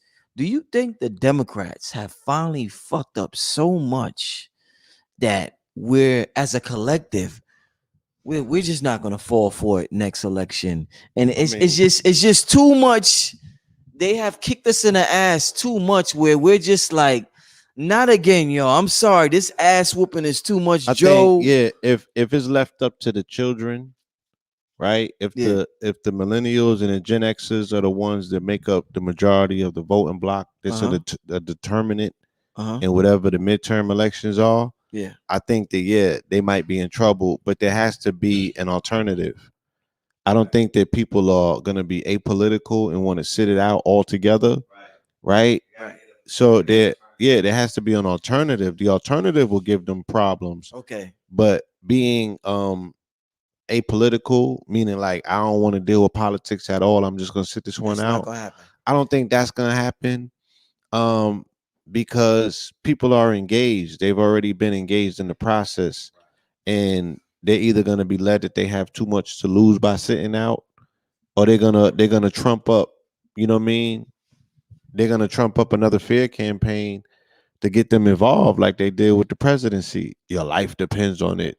This is a do or die situation. Vote or die. Right. One thing's for sure, and two things for certain. When you get closer to that date, they're gonna give you some theatrics. You know what I'm saying? They have what is known as actors in the theater of politics, and they'll pop them out. So it's not gonna be as lame duck as it is right now. They're gonna give you a season. You know what I mean? You're gonna get your entertainment. The system thrives on your attention, right? They're not trying to let go of no hoes. They like, no, like That's Olympics. That's Rome. That's what Rome is about. Rome is about the big circus. Rome is about the theater of politics, right? That's Rome. Rome is about giving these niggas a show. The Colosseum. Thanks. You know what I'm talking about? That's Rome. Rome had the crooked senators. Rome had the the all kind of shit going on. And when you see the corruptness of this country and the way and how it's spiraling out of control, we use these modern day terms and we change the lexicon, and we're talking about these alternative communities and whatnot. But back then, when you read into the history of empires that fell, it was the same type of situations. They just called it sodomites. Same thing. That's the nigga turning around and people turning into salt. It's the same community, but under another name. It was the same things taking place. You dig what I'm saying?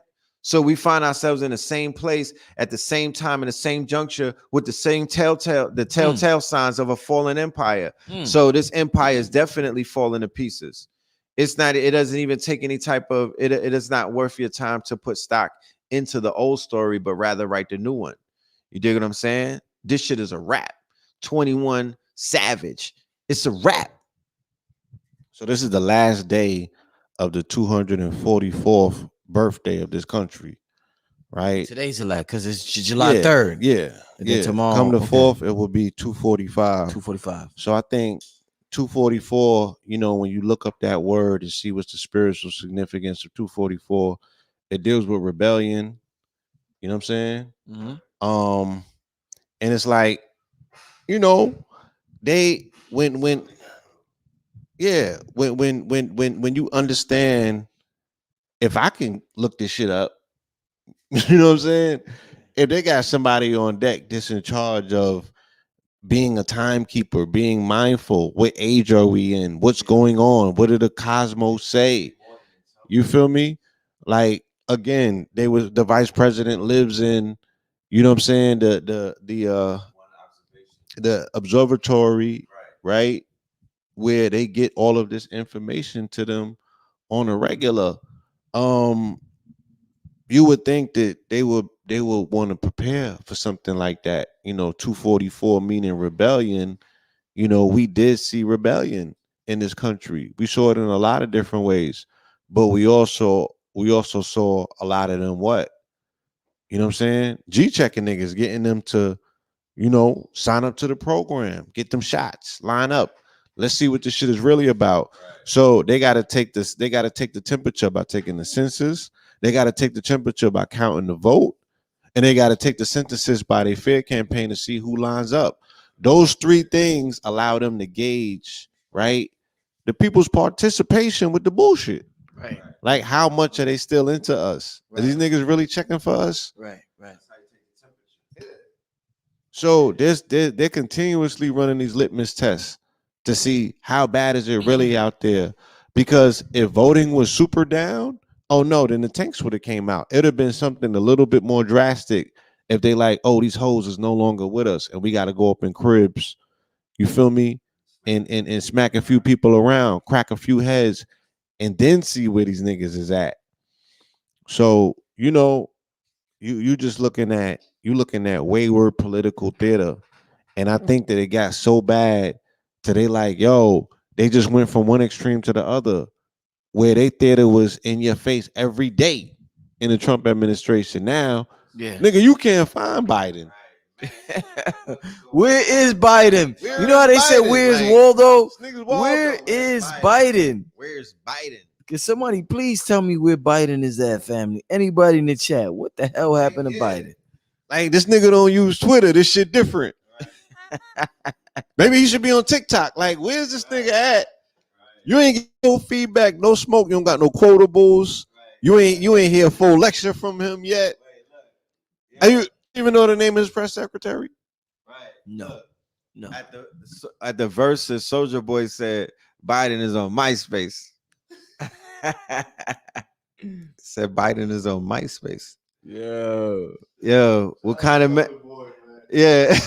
what kind of administration is this, babe? Like, the president is acting unpresidential. Once again, I want to thank everybody for being in the chat room. Like I said, we gonna stick around for about a half an hour. We're gonna end it at 2 a.m. We're gonna end it. Is that by that time we all gotta get the fuck up out of here, fam. Right. I need y'all to send me a cash app for my lift. Give your back to the Bronx. no.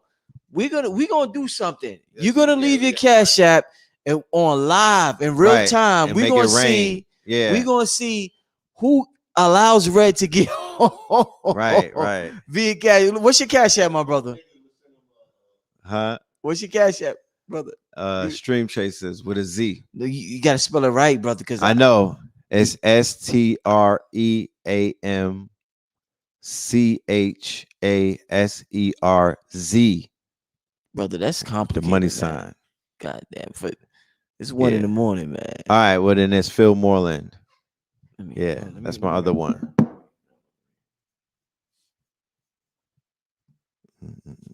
In the meantime, while I write down Red's cash app, give me some questions. Give me some questions, family. Right. Give me some questions. I appreciate the super chat. That's my first super chat tonight. I appreciate that. Give me say that again, Red. Stream STREAM. No, at Stream STREAM. And Chasers CHASERZ. Oh, okay, with the Z. Yeah, with the Z. All right. I just posted my brother's Red cash app. Make sure you support my brother. Hit the brother up. Yeah. Appreciate you. You know what I'm saying? Hit the brother up. Oh no, not that one. You know. I forgot the question I was gonna ask because I got so involved with this. Oh man, somebody said, "Yo, why Lamar Hill mad at Bill?" Mark Lamar, that's an interesting character right there. Interesting is a good word. Oh my god, that's an interesting character right Interesting there. is a good word to use. It's a sad dude, man. It's sad. Is a greater word to use. That's sad is a greater word. You know, I don't know. I guess, I heard people say, they need jobs. The liberals give them their jobs. The white liberals is because he got fired from CNN. He said some shit about the Jews, about Israel, and his ass got fired. So he's auditioning. This is how he auditions. There's a way back in. He got to say, yeah. He like, listen, I'm down with y'all. Yo, you know how the rappers say they got shooters for hire? He pulling up like, I'll shoot. Yeah, he's pulling up. Yo, fam, I'll shoot. Only for the fam. Like bro, he's spinning the block for CBS. No, for real. Whoever he wants a job from somebody. He's like, yo, give me a podcast. Yeah. Shout out to King Simon in the chat. King Simon want everybody to remember that y'all gonna be out there at the African festival. We're gonna be at the International African Arts Festival from tomorrow, the 50th in Brooklyn. Yes, the 50th anniversary. Yes, the 50th anniversary of the International African Arts Festival at Commodore Barry Park, which is on Park Avenue and between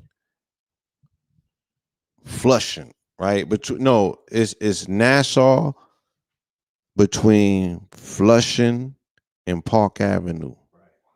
right across the street from Fort Greene, from the Peas, right across the street from the Navy Yard, between Fort Greene and the Navy Yard, Commodore Barry Park, right, downtown Brooklyn. Will be there, right? And again, 50 is another significant number when it comes to Sirius. The number's 50 and the number's 60. So I think that is very telling, you know what I'm saying, that this particular celebration, right? And again, Sirius is a constellation that deals with it's the cosmic constellation that's indicative of independence. You feel me? And that's what they were saying. Look, don't use Juneteenth to say the same words as they was pleading with them, the legislators. It's like, you can have anything you want, just don't use the word independence when y'all talking Juneteenth. It reminds us too much of July the 4th. We have to keep that sacred. Now, we know the majority of the framers of that particular document were Masons. So every Mason, at least high level, knows what the blazing star is. You know what I'm saying? And those particular ceremonies are central to these organizations. You know, I think that it's time that we covert that by, you know, getting into those observations ourselves, because you can phase conjugate them. You know, you have the superior claim. Those are actually your ancestors. Hey, Blue, you know, a brother, when I used to work outside in my 20s, a brother used to tell me his brother was a Mason. Hey, work outside of my 20s. That was my prime. That was my prime. That was my prime, man. That was my prime era. Like, you know, that's what I had love for before my fallen years. Yo,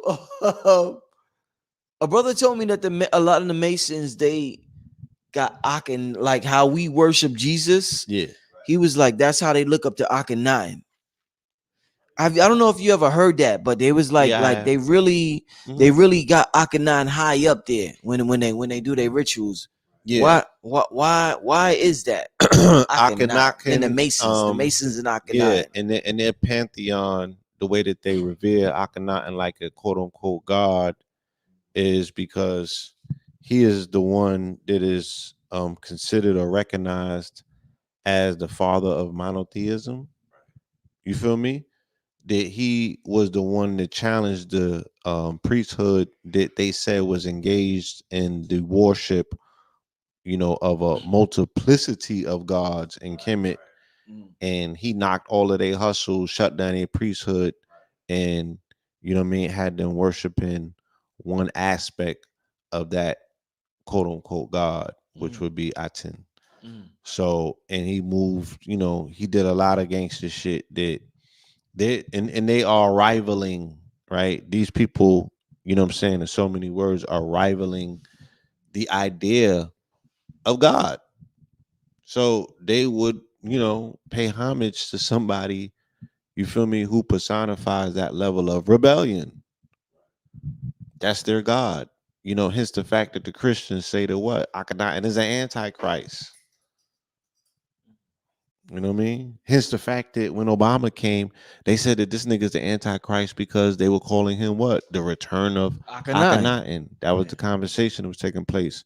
Phenotypically, right? Because we all look the same, right? They call you Akhenaten. Yeah, right? And I'm the fucking anti. Look, wouldn't Black Judas be the antithesis to white Jesus? Facts. When I was downtown LA, right? Shout out to AA. Me and him was downtown. Yo, the Judas dog, they had it in the Mexican Botanica, right? Yo, the Judas dog, Google him. That nigga stands on coins, like Bitcoins. He has the bag. Oh. Yo, they had statues of him like this big, son. They didn't, you know, Jesus was bloody on the cross, beat up. Right. He ain't had no coins. You know what I'm saying? His clothes was all shredded and shit. Judas was drip. I'm just saying. Jesus don't do too good on the earth plane, right? Because the devil said this. God said that this shit is the devil's, and Judas is popping. He ain't got nothing but drama down here, right? These niggas is lit. So yeah, the antithesis to white Jesus will be Black Judas. I got Red Pills. Red Pill, how you doing with the Cash App? What it look like? How you doing? We gotta know how Red doing. We gotta know we gauging the support from the community right now in real time. Or he going woke We- after this. or he's going woke. You know what I'm saying? He might become a Them Democrat. niggas will send him a black TLC He car, might be- chauffeured. Yeah. He might become You know what a I'm saying? Democrat. Cause yo, He might let's not them. Yo, they be propositioning. Black Lives Matter. Yeah, the Illuminati be in my DMs. Nah, I got the letter. Red, how you doing? We got you up on the screen. We testing the support in real time. How you doing, Red? Red's seeing right now. Give me a couple of questions, family. Like I said, we're gonna be on here to about to 2. Wu Moon got jokes. He said, when is Red Pill going to stop being scared of push-ups? Woo, man, we got you. Woo, that's the brother from the KT fast.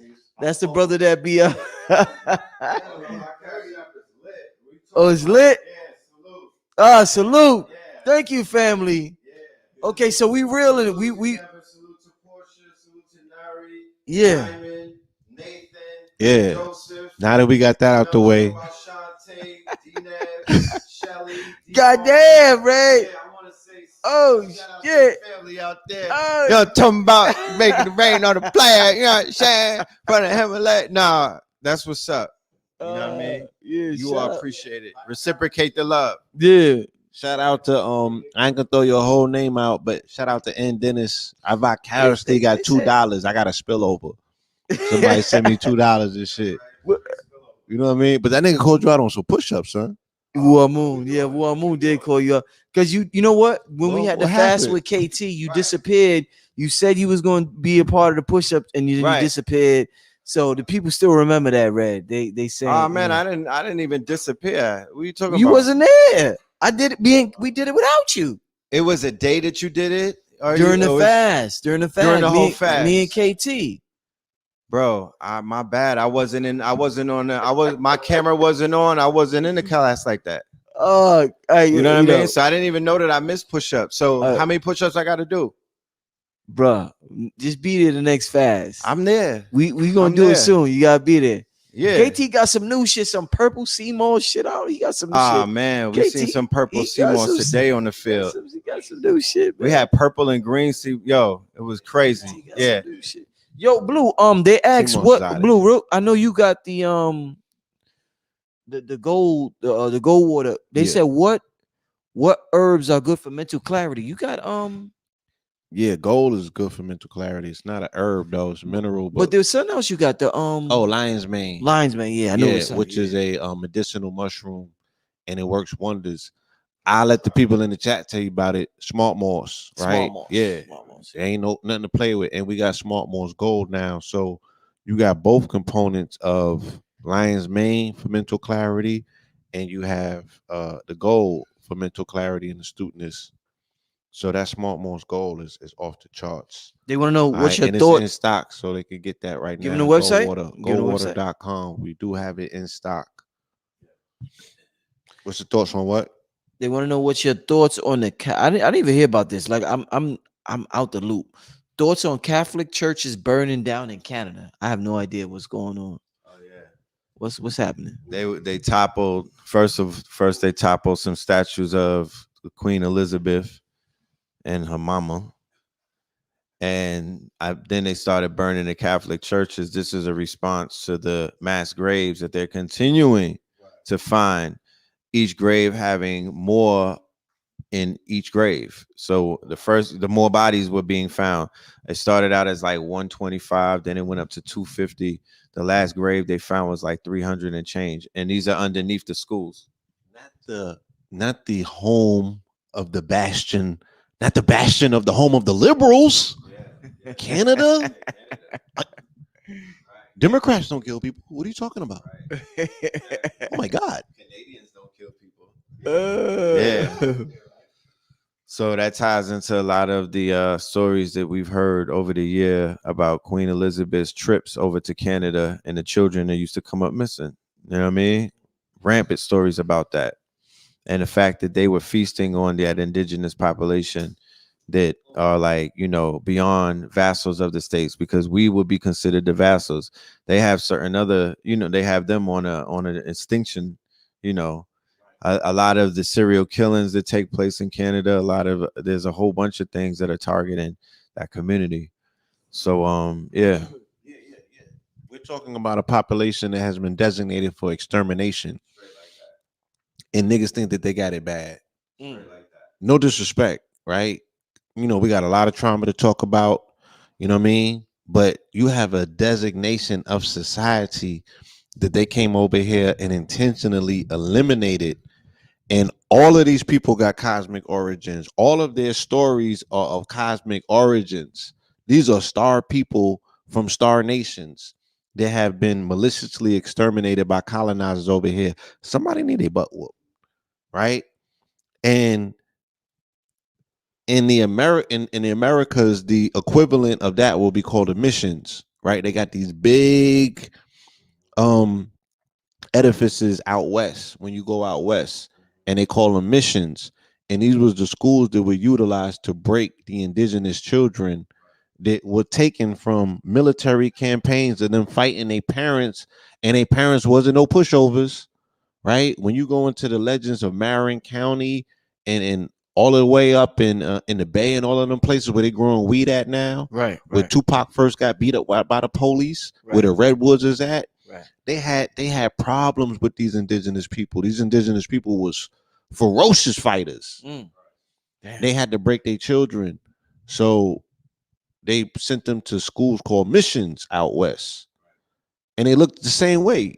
Big cathedral-like buildings. You know what I'm saying? And same way that when we was in St. Croix and they had throw us in one of them schools, the nun or the taskmasters, whatever they call them people, they was trying to beat the shit out of us with rulers for no reason. Paddles and rulers, and the rulers not even the long way, the sharp way. Like, nigga, we was like, what the, for real? I didn't have the indoctrination, so I was like, yo, yeah, that's how they get down on the islands. He was an Americanized. He was an American nigga. Hey, hold on, I should go. Wow, that's Yeah. Let's get to the next question. They want to know, what do you think about there not being a season 2 of Lovecraft Country? Got cut off. No season 2. Yeah. When did that come through? Of it being cut off. I'm not sure. My girl told me that earlier today, so this is not the first time me hearing it. Oh, okay. So it might be a fresh article that's out that they just basically put it out there that it's not being renewed. American Gods is not being renewed either. That got canceled. Yeah, American Gods is not being renewed as well. There's a few shows that they're stopping. Yeah, and then Watchmen is not being renewed for a second season based off of the writer and the creator and whatnot, not coming to terms. So that's very interesting because a lot of these stories They said it was announced today. Announced today. Yeah. In their sequels, there's stories that should be told and could be told and and need to be told. Now that one season of Lovecraft, in my humble opinion, it left a lot open at the end. I would love to see a second season because they didn't answer everything. They left it wide open. You know what I mean? But that was nigga, they got the vote in, right? They don't need to fictionalize black people as superheroes. The Democrats is already in. They like, nigga, and that's the Hollywood machine. They was optioning these movies, right, to give you all of these feel-good Tulsa celebrations. Nigga, they got here. They passed their 100 mark. These niggas is in office. They not throwing you no more bones, right? They like, this shit caused us a problem.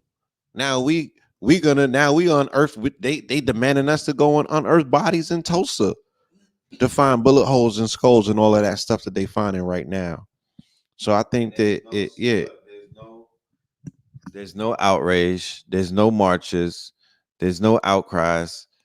People found out about Tulsa, the shit made 100, and niggas kept going to work the next day and carrying on. And them people is like, yo, it just looks like saying, look, we need some justice. Like this is a atrocity. This is the hypocrisy of everybody involved. I want names. I want addresses. I want their we dox them. We need the whole docs. Like we need to know who we need intel, because these are enemies right now that we got to identify immediately as soon as you found out about what the fuck took place, and the fact that them people, even the people who played on the Thunders, never knew about what the hell happened in Oklahoma until recently. The basketball players on OKC, they was not allowed to even know about Tulsa. That was a clause. Don't tell them about Tulsa. Them people was keeping that secret for mad decades, bro. Living in perpetual fear. They said the mayor who was advocating, you know what I'm saying, for the investigation, his family was complicit and they owned slaves. Crazy. You know what I'm saying? So it's like, why wouldn't everybody that stayed in the town who got lit, who became people in power, when you go back, you don't even, you could leave Scooby-Doo and them to solve other crimes. That one right there you got that right there. Like when you go to Tulsa, whoever's in power right now, they got something to do with it. We don't have to be looking around. But we need something. We need something. Like we're talking about wholesale murder. We're talking about a whole, black people is letting too much things go right now. No other people would let that fly like that. They're uncovering town after town after town after town after town. Especially sitting by watching your candidate give political right to Asians when China's saying, yo, we about to punch y'all teeth in. Yo, no. Did you hear me? Did you just hear me? Repeat that. When the whole country of China, right, is telling the U.S., right, we're about to punch y'all teeth in. You are no longer the superpower. You got to talk to us nice. Don't talk at all. Yeah, because what? Talk They nice. they getting ready to go in Taiwan. They just crushed Hong Kong, right? They are moving forward with their campaigns ferociously. You don't see them in the news no more. Man, they went to the Wuhan lab and find that shit is so unsanitary and so unkept, right? All of this news is being suppressed. So you really have to ask, under Democratic administrations, who is in control? And all that stuff that Trump was talking prior to this, was he on to something? When he's like, yo, I got to get between them wholesaling this country to the people who really own it. Who owns this shit? I mean, yo, they said that America can't account for $21 trillion. And yeah, rest in peace to Donald Rumsfeld, who transitioned the other day. Who, rest right? In piss. R.I.P. Who the Rest day before 9/11 in a report told them that they $2 trillion went missing. $2 trillion. And this is the stuff that your babies is going to be on the hook for. But then when I Googled it to look up and research the story, they just came out with an article the other day saying the Pentagon or the U.S. can't account for $21 trillion. How you can't account for $21 trillion? You have no idea how these people is robbing the bank. How important something like DeFi and you know what I'm saying, crypto is needed for the transparency factor. You feel me? Of what's taking place in this country. But I'm saying that this country is owned by the Asians, and you can see it through the politics. And they tying your hands behind your back right now while everything else is spiking up in these stores, bro. Lighters don't even cost $1 no more, bro. This shit crazy out here. Inflation is crazy. You feel me? And we could say, oh, people is not going back to work wholesale. That's a whole nother conversation as well. Somebody try to be smart and say, well, maybe the 600,000 people that die have something to do with that. Right. I'm like, fam, right? That's not the statistics. Like, run those numbers. Those were elderly, majority. You know what I'm saying? Those people were not holding those positions. That's not why they not going back to work. People are opting out. You know what I mean? of that particular system because they see it for what it is, and they can no longer volunteer their bodies to be part of that. Right? China gonna get you niggas to work though. Bet believe that. So how's this shit gonna play out? Because I put it on my Instagram yesterday. Russia and China said it the same day, and they was talking greasy. Yo, we about to punch y'all face in. What? And nobody said nothing ever since they was around Joe Biden in the G7, and they sized him up, and they seen what type of wimp he really is. They want all the smoke. They doing live military trainings right now. Right? They wilding out on these people internationally. Who's in control? Nobody's at the realm. But then they like, yo, this shit is run by the military. I can't tell. You feel me? So I'm like, yo, for the G.I. Joes out there, are you going to go and fight against China or Russia? Right? To maintain the Americanism that you seem to enjoy so much? Because that's all this woke shit is about. It is the go along, get along gang. Ain't none of them niggas talking about turn this shit over and we going back to Africa and building up this community here, there. No, these niggas want to become better Americans. Right? I'm not here for that shit. And honorary Romans. Honorary Romans. You know what I'm talking about? That's the pursuit. You feel me? That's the pursuit. And they'll drape you in designer, which is European or Milan fabrics, which is an aspect of Rome. You know what I'm talking? What y'all think about the China sterilization programs? I seen somebody mention that in the chat. There's sterilization programs to what? To slow down. I think they you can't have more than two children. kids or Yeah, one kid. well, they or some upgraded shit it. like that. They changed it to allow one more child. Yeah, they want one more because they they up for one more. The numbers is down. That's right. So they open it up for one more, and out of 3 billion people, right? That's a dog whistle for doggy style and right. That's a dog whistle for them people to get busy and to procreate. No, I'm just saying when the state says, "Yo, you allowed to have an extra child right now," and we're talking about 3 billion people. I'm just using ratio. If it's 1% who just take that day and just say, "Yo, we bringing a new baby in," which we could say, boom, power like that, right? Because their thing is what we have to be able to feed our people. Right. That's why they're in Africa, right? That's why they're infringing on, certain aspects of America. They own Smithfield. They own the meat packing companies, the biggest meat packing company. They really, they're pushing up on the agricultural aspects of what this country produces. This is where the trade wars came from, right? I keep telling people, I'm like, look, the trade wars, the initial trade wars started about 3 or 4 years ago when China said, we don't want the left wing of the chicken because that's what y'all use to put steroids in. We not stupid. We don't want that. And then they started talking about the beef. Then they started talking about the pig. And America just been wrestling with them ever since. Where they just like, we know y'all con. And we're not going to do that to our people per se. You feel me? If you're going to jerk our people, do it this way. Don't do it that way. Right?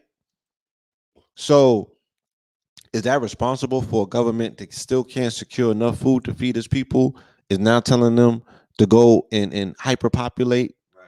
You know what I mean? So you could turn 3 billion to 5 billion. So now you can give them all of the reason that they need to say, oh, we're going to take this whole continent, Africa, over because we have to feed our people. Right. It's militaristic at this point. So if you come between that, we're sending the military because they are a communist regime. That's a hybrid. They're a communist regime to do capitalism. Right. So the fact that the country owns the companies, right, that they're nationalized the companies, then the companies are backed up by the military. Same way that they are here, but this country don't come out and say this is what the system is, right? The military is there to protect financial interests, the foreign U.S. financial interests, businesses, right? If we feel that this business got unfair competition, we're going to do something about that. if you're not allowing McDonald's to come into your country, we're gonna bomb your country and get McDonald's in there. Okay. Wow. You know what I'm saying? So that's interesting. You know what I mean? That they would be utilizing that, because the article just came out as well that said the entire world's right. The entire world is at a negative birth rate minus Africa. Minus Africa. Yeah, there's 11 countries on a continent that are responsible for positive birth rates and the most aggressive positive birth rates. They're kicking out the most babies. Everywhere else has negative birth rates. Even with melanated men specifically in this country, huh? I don't remember them off the top, but Nigeria was in there. You know what I'm saying? Ghana was in there as well. Yeah. So, you know what I mean? It's very interesting. You know what I mean? Was taking place. Somebody asked about tilapia. I know Bobby talked about that years ago. Okay. They want to know about tilapia. Yeah, it's a hybrid. They said it's a real. It's farm raised. But some Africans might tell you different. You know what I'm saying? I guess, it depends on where you sourcing it from. You know what I mean? I never read about tilapia in antiquity. You know what I'm saying? And look, I remember it was 09. And my dude Bam, yeah. Cause no, just why I'm saying this. You shut it down. I don't know if you remember Bam, but Bam, he used to cut hair on 116. So we was out juggling during the Michael Jackson craze when we was bubbling in front of the Apollo, and we would finish hustling mad late. So he's like, "Yo, we need some food." He's like, "Come to the West African, to the restaurants on 116." That's the first time I got introduced to tilapia. Man, that shit looked crazy. That shit was like this big, huge. Yeah, it had these cuts and these slits on it. I was like, this shit look prehistoric. Like, what type of fish is this? But they put that sauce on it, and they had the salad. The sauce and the seasoning. I mean, it changes everything, bro. They be like, everything tastes like chicken. I was like, nigga, this shit tastes amazing. Then we went to war for spices or some shit. We're like, right? Yeah. Yeah, tilapia had a different taste and texture to it. You know what I'm saying? I had to get away from that quick. Wow. That's what it was. My body wasn't breaking that shit down. And I thought it was just because I was eating late. You feel me? Yeah. But that wasn't the case. My body did not recognize that shit. That shit was like, bro, that's not part of our catalog. We don't have that nowhere in the record books. So somebody said fish farming is where the money is. Okay, somebody took care of the kid. Yeah. Oh yeah. Yeah. Hey, what's your cash app, Blue? Tell me cash app, because I know we told. Yeah, I mean, gowater.com. Gowater, just go to gowater.com. Yeah. Buy a product. You know what I'm saying? Yeah. People like, yo, fish farming where the money at in the chat. That's right. They're like, y'all niggas missing out. Fuck all that bullshit. Yeah, I'm just saying, stream chasers, get on top of that fish farming. You know what I mean? We chase streams. You know what I mean? It's all good. If that's where it's at. Somebody go get it. Somebody asked. They said, "Rich, do you think where is this at? Do you think we're going back on lockdown?" I think that the first lockdown was extremely sloppy. I mean, it was a very sloppy rollout. I think that they have lost a level of control and respect that they have had over us, for so many years. And I think that they're never going to regain that. So no, I don't think we're going back to the lockdown that they want. We may go back to some form of a lockdown, but the level that they want, nah, I think they completely have lost control over that. And they gotta go to, like, you got a plan A, they gotta go to plan B or plan C or plan D. Plan A fucked up, it's over with. So they gotta go to plan B, plan C, or plan D. I would beg to differ. Go ahead, Blue. Talk about that, Blue. Again, because I'm from the outside looking in. Yeah. like they have exerted a lot of control on New York of all places, and this is the Empire State. So it's like, what do they say? You know, what goes In New York. politically, they say what goes in California goes for the rest of the country. That's why California was such a focal point in the Gavin Newsom recount and all of they was trying to force him out, because if they could have flipped California, they say the rest of the country would go there. Politically, that's the understanding. But you know, they also say that about New York. As goes New York, goes the rest of the world, right? Because this is the Empire State, and we're talking about Rome, right? Hence the fact that it came from Rome, from what I remember, right? Came from Spain to New Hampshire to New York and all of that stuff. But they already rewrote that history. We don't even remember that part of it. But anyway, with this new variant, you know, what they're talking about, Delta, is very interesting, right? Because the target in their estimation is the quote unquote unvaccinated, right? Where they're like, yo, y'all pose the biggest threat. Not y'all are in the biggest danger. Y'all pose the biggest threat because of Delta, right? So how does somebody that is now susceptible for something and threatened by it, how are they the threat and not the thing that's running down on them threatening to them? Well, they're like, oh, y'all are the biggest threat because if you get the Delta, then that can start a whole nother resurgence. I'm like, them niggas got 3 or 4 shots in their arm. You know what I'm saying? Why should they be concerned with if you get Delta, what have you? If they vaccinated against it, oh, you're gonna need a booster, or you're gonna need this, or you're gonna need that. I don't think it's going nowhere. So the question now becomes, and this is a active debate, you know, that I seen in the media the other day. They like, yo, fuck it, let's just live with COVID. Right? They at their wits end. They like, look, let's throw all this shit out. Let's just live with COVID. So in New York, I just seen people voluntarily now. The mass shit is still a go with them because they so programmed. Right? It's not being hyper enforced. The people is doing it, and they are the ones trying to enforce it.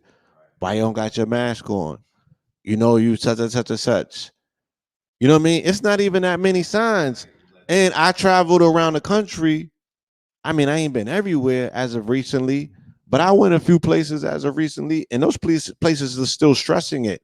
And those places not even main mass candidate places. Those are the places where they don't have them under the full mental lock and key. So they have to overly exert this message to them still.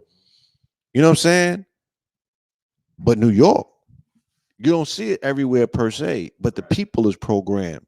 And they're the ones that are like people was laughing at the festival. Like, yo, I seen some of my friends and shit, and they had the festival and they got masks on. Like, what the hell is that about? They used to be conscious. So it's an interesting dynamic. You know what I mean? I think that again, militaristically, because this is a military campaign, I think that yes, they are gonna force Joe Biden to do something to that degree where comes fall to winter, when they gotta promote another $1 billion plan for some other booster shots or some new shots, or they want to mitigate and close down the percentage that are quote unquote unshot. They have to create a campaign for that, because this plan is not necessarily working on autopilot the way that they plan. You only got half the percentage of the population. They got you know what I mean? So the rest of the world is on cue with the agenda, with the global agenda. They're going to be like, yo, let me see your numbers. Yo, you got to do something about that, Jack. You feel me? You got to do something about that. Right? This is a litmus test, bro. Somebody that works in the CDC told me, they was like, yo, this is not about the people who's getting the shot. This is all about the people who's not. You understand? Let's change the subject too, so this show could stay on. That's right. I don't want them to take it down. like they have done several other shows. Right. One with me, when me and Red Pill sitting right in that seat right there, when he made one small comment and they decided that was, whatever. So let's and y'all know where to go if y'all want that real deal information on what we just talked about. Y'all know where y'all gotta go. But I mean, that right there, oh man, it's crazy. Listen, we are past the 2 a.m. mark. I want Red and Blue, leave your contact information one more time for the people, because we about to get out of here. Yeah, man, this has been a good show. Woo, this Funny is explosive, sign. man. Phil Moore. We still got 1,700 people here. All right, We got at 2 a.m. 17. That's good. That's shout out to the 700. Blue will be here all night. Blue said, "Where the questions at?" give me one more question for Blue. To this day, right? I'll be getting props on the show that we did, the call-in show. Oh, we gotta do that again. People is like, yo, son, I love that format, man. That was real. You know what I mean? The people had an opportunity to such and such. Like, that was dope. You know what I mean? So I love interacting with the audience. It's like, look, yeah, like, what's good, y'all? I'm sure that y'all got some questions. I'm trying to see if they have. They just leave the comments. They showing love. I appreciate the love, support. Yeah, shout out to y'all, man. Yeah, I appreciate the love and support. They just got comments right now. Make sure you support Super Chat, Cash App, whatever you can. That's important. Yeah. Okay, let me a question. Let me get this here.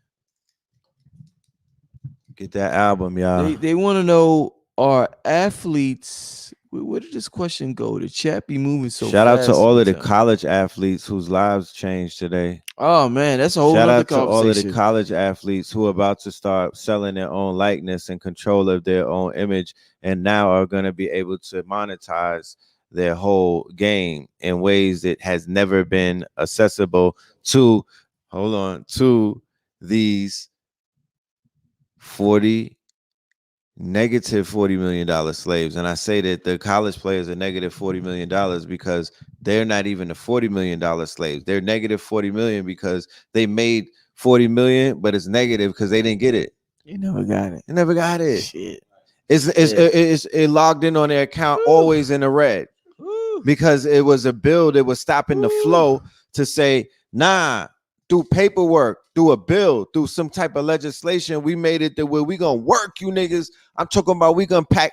Do you see them college stadiums? They bigger than the professional stadiums, them football stadiums. I seen some stuff with the rollback.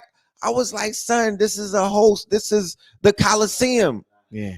This is the whole town. It be the whole town when they come around. Yeah. So Kwame Brown made a good point that I want to reiterate. He's like, look, you could be a lit college player, you know what I'm saying? Right. And not even make it to the NBA.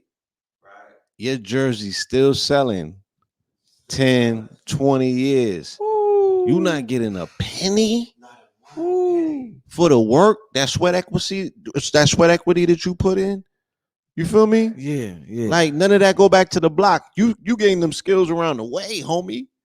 Your mama and your daddy had to wake up early mornings to take you to X, Y, and Z. You feel me? Right.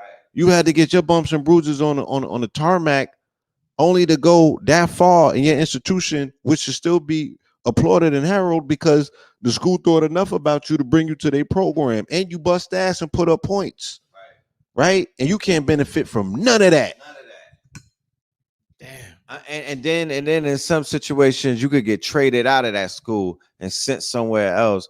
But here it is, you built up the whole social status, the the social value of not just that school, that city. You know what I mean? They're icons. They're people who graduate. They're alumni. Yeah, they're alumni. They're goddamn logos. All of these things get empowered and juiced up and electrified by us, the Black Diamonds. You know what's crazy? The Black Diamonds. Hold on. The Black Diamonds, which was said to be a term that they use when they speak about us on the stock market, and they say that the greatest import that America has is the black diamonds. The export that America has is the black diamonds. The fact that they were able to create, once again, like I was saying before, the athletes, the entertainers, right? The rappers, the actors, the actresses, these dynamic artists and whatnot, these dynamic athletes and other people, politicians and things of that nature, from this wonderful group of, people, you know what I mean, who are great, whose DNA have been activated, who's, because remember, trauma does what? Does it not activate DNA? It triggers, right? So for people who have been constantly beat down, for people who've been constantly stepped on, for people who've been constantly traumatized, for people who've been constantly pushed to an edge, you dig what I'm saying? Certain type of is allowing us to wake up in a more way, like akin to when your mama wakes you up by dumping a bucket of water on you, right? So even though we go through what we go through, I'm just, you see it coincides with a rise in consciousness as well. So the more people are going through their pain and their agony and whatnot, that's what the woke people did. They came in and they hijacked. They got in the middle of what the people who were feeling with this pain that they were going through, with this fear that they were going through, with this mistrust of police that they were going through. They came in, and what did they do? What we were talking about earlier about siphoning off energy. Right? That's something that the liberals perfected, and they taught them how to infiltrate, and they taught them how to siphon off energy, and they taught them how to take the narrative and make it their own narrative, hijack the narrative, steer the narrative into their pockets and whatnot. Take the stuff that they were putting into their pockets and steer it into the Democratic Party and to the other parties, steer it into the Pride movement, steer it into all kind of other things, divvy it up, take funds and whatnot. And begin to reinvest those funds in real estate and other places in the same neighborhoods to the people who you're living next to, who you're claiming that you're fighting with. It's an old trick. This shit been played before. It's being played on multiple levels. Like I said earlier, woke capitalists, right? Well, and there's nothing wrong with it. It's a marketplace. If you're going to go into the woke marketplace, have a book to sell, have something intellectual property that you own to sell. Go and get your coins. Yeah, it's 44 billion. Go and get your coins. Just don't buck dance. Just be who you are. You know what I'm talking about? The fact that, the reality is that we live in a day and time where you can actually be who you really are and actually make, and that can not just have, that can be an occupation. That could be a legacy builder. That could be something that you could use to raise an intangible amount of money. So remember, we did a program before, me and you, Rich, where we were speaking about how much the coaches make their salary. Yes. Right. I remember that. They was making buku cash, 11 million, 13 million annually. You feel me? Like, those are plantation overseers, not owners. They're the slave drivers. So I don't see where there's no difference. Like, those men were slaving for them. They didn't make no pennies. Let's just call it what it is. They didn't make no residual return for their sweat equity. The aggregate efficiency was zero. They put in mad work and they didn't receive nothing in return. That's a fucking slave. You feel me? So it's legalized slavery. Yeah, they hold them. You can't even get a sneaker deal. You can't get an endorsement. You make a good name for yourself and can't profit or benefit off of it where somebody's like, yo, you just built a brand. Let me throw a bag your way. Oh, no, you not. You a hoe. And no, hold on. Not disrespectfully. Like, I don't want to, put no shadow on the talent that these young men and women have. Ain't your son going to school for basketball or some shit like that? Carter Hayes. Yeah. So, we it has to be something different. We have to prepare them to do their thing different. You know what I mean? And I think that the conversation with the NFTs and all of that is beautiful. That's creating the punch where a speckle of light can come into the darkness, that we hopefully can elucidate some of their young minds to point them in a different direction and be like, look, your dunk is worth how much? You got value, young man, and your talent. It can pay the bills, not just for somebody cutting you a check. And do you think that it's ironic that at the time that Kwame Brown is cooking and sprinkling mama sauce all over this industry, did they turn around and a landmark legalization where NCAA players can actually monetize their likeness and everything about them? So tomorrow they could start putting out NFTs for college basketball. Hold on. The way that they were able to disrupt legacy is the fact that they were taking away 4 years from a college player. There's thousands upon thousands of college players. There's hundreds of NBA players, right? But if they were allowing college players to make a living for themselves, if they were allowing college players to monetize everything that they were doing, because anytime a ticket is sold, they're supposed to be getting some type of percentage of that. And the fact that they were basically already millionaires, right? Already millionaires before they even made it to the league. So now when the league is trying to give you a measly contract, but you was already a millionaire in college and you already made 500 mil, you looking at the NBA like, nah, you better increase your cap. Right. That's going to increase the cap on the NBA because they was already multi-millionaires. Imagine if they was able to get Zion in college. Ooh, shit. Imagine Kobe. Imagine Kobe in high school, right? And they was able to throw bags at him and whatnot, and they was able to get endorsements from him. So now a whole new wealth class out of college players, which are younger black men, are going to be created overnight.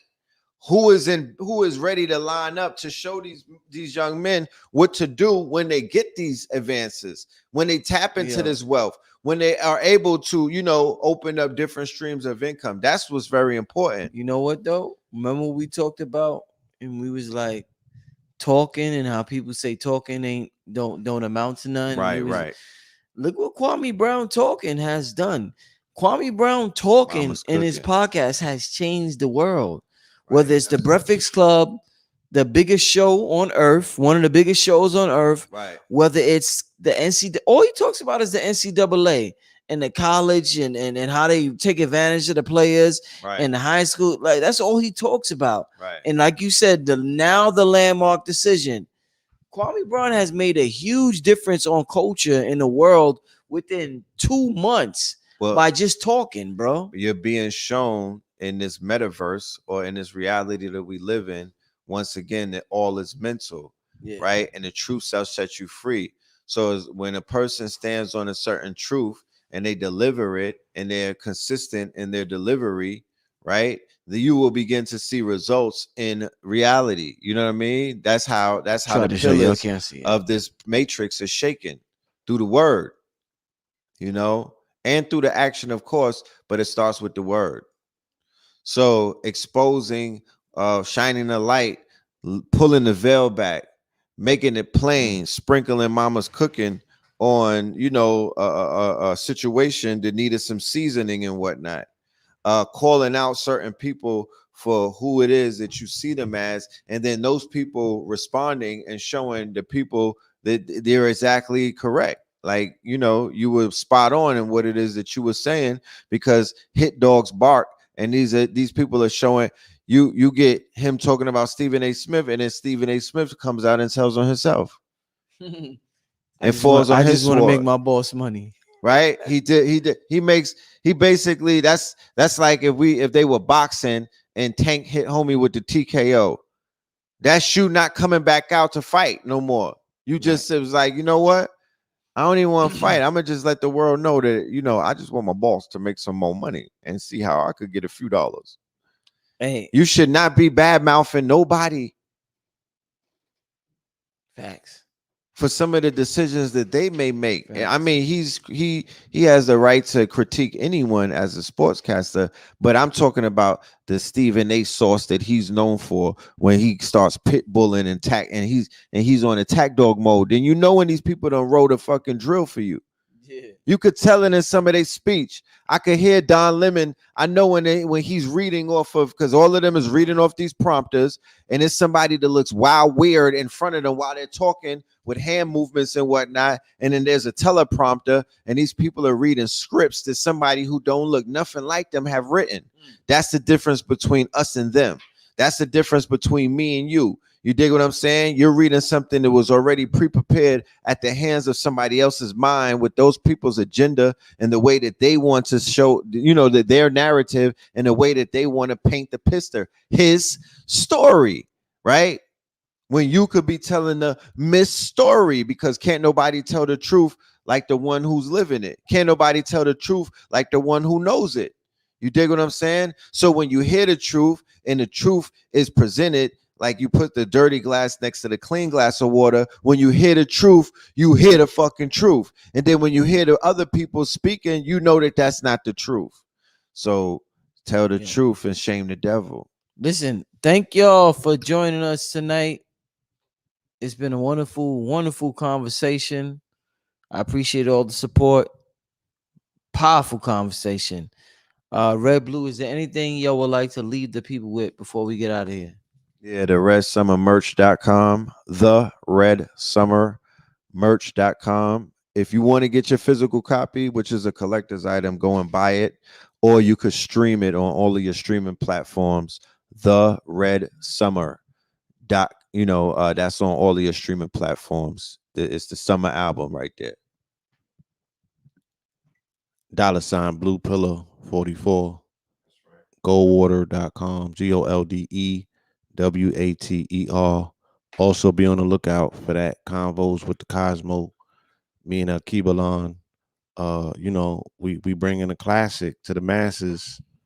You know what I'm saying? It's just unprecedented about the amount of intellect, insight, and intrigue that's going into this book. You feel me? So that'll be available in August 11th, I believe. All right. So we'll be sharing some information, hopefully next cycle pertaining to that and how we're setting up the sale and everything with the NFT, So yeah, that part. All right. And again, we appreciate y'all. If you in the city, if you in the town, pull up to the festivities, to the festival. I believe that it's going on until Sunday, the 50th anniversary. Yeah, Facts. Before I forget, which is very important, me and this man is going to be doing an online lecture. It's going to be two parts, a 2-part series, and it might go from the 4 to the 6 hour mark.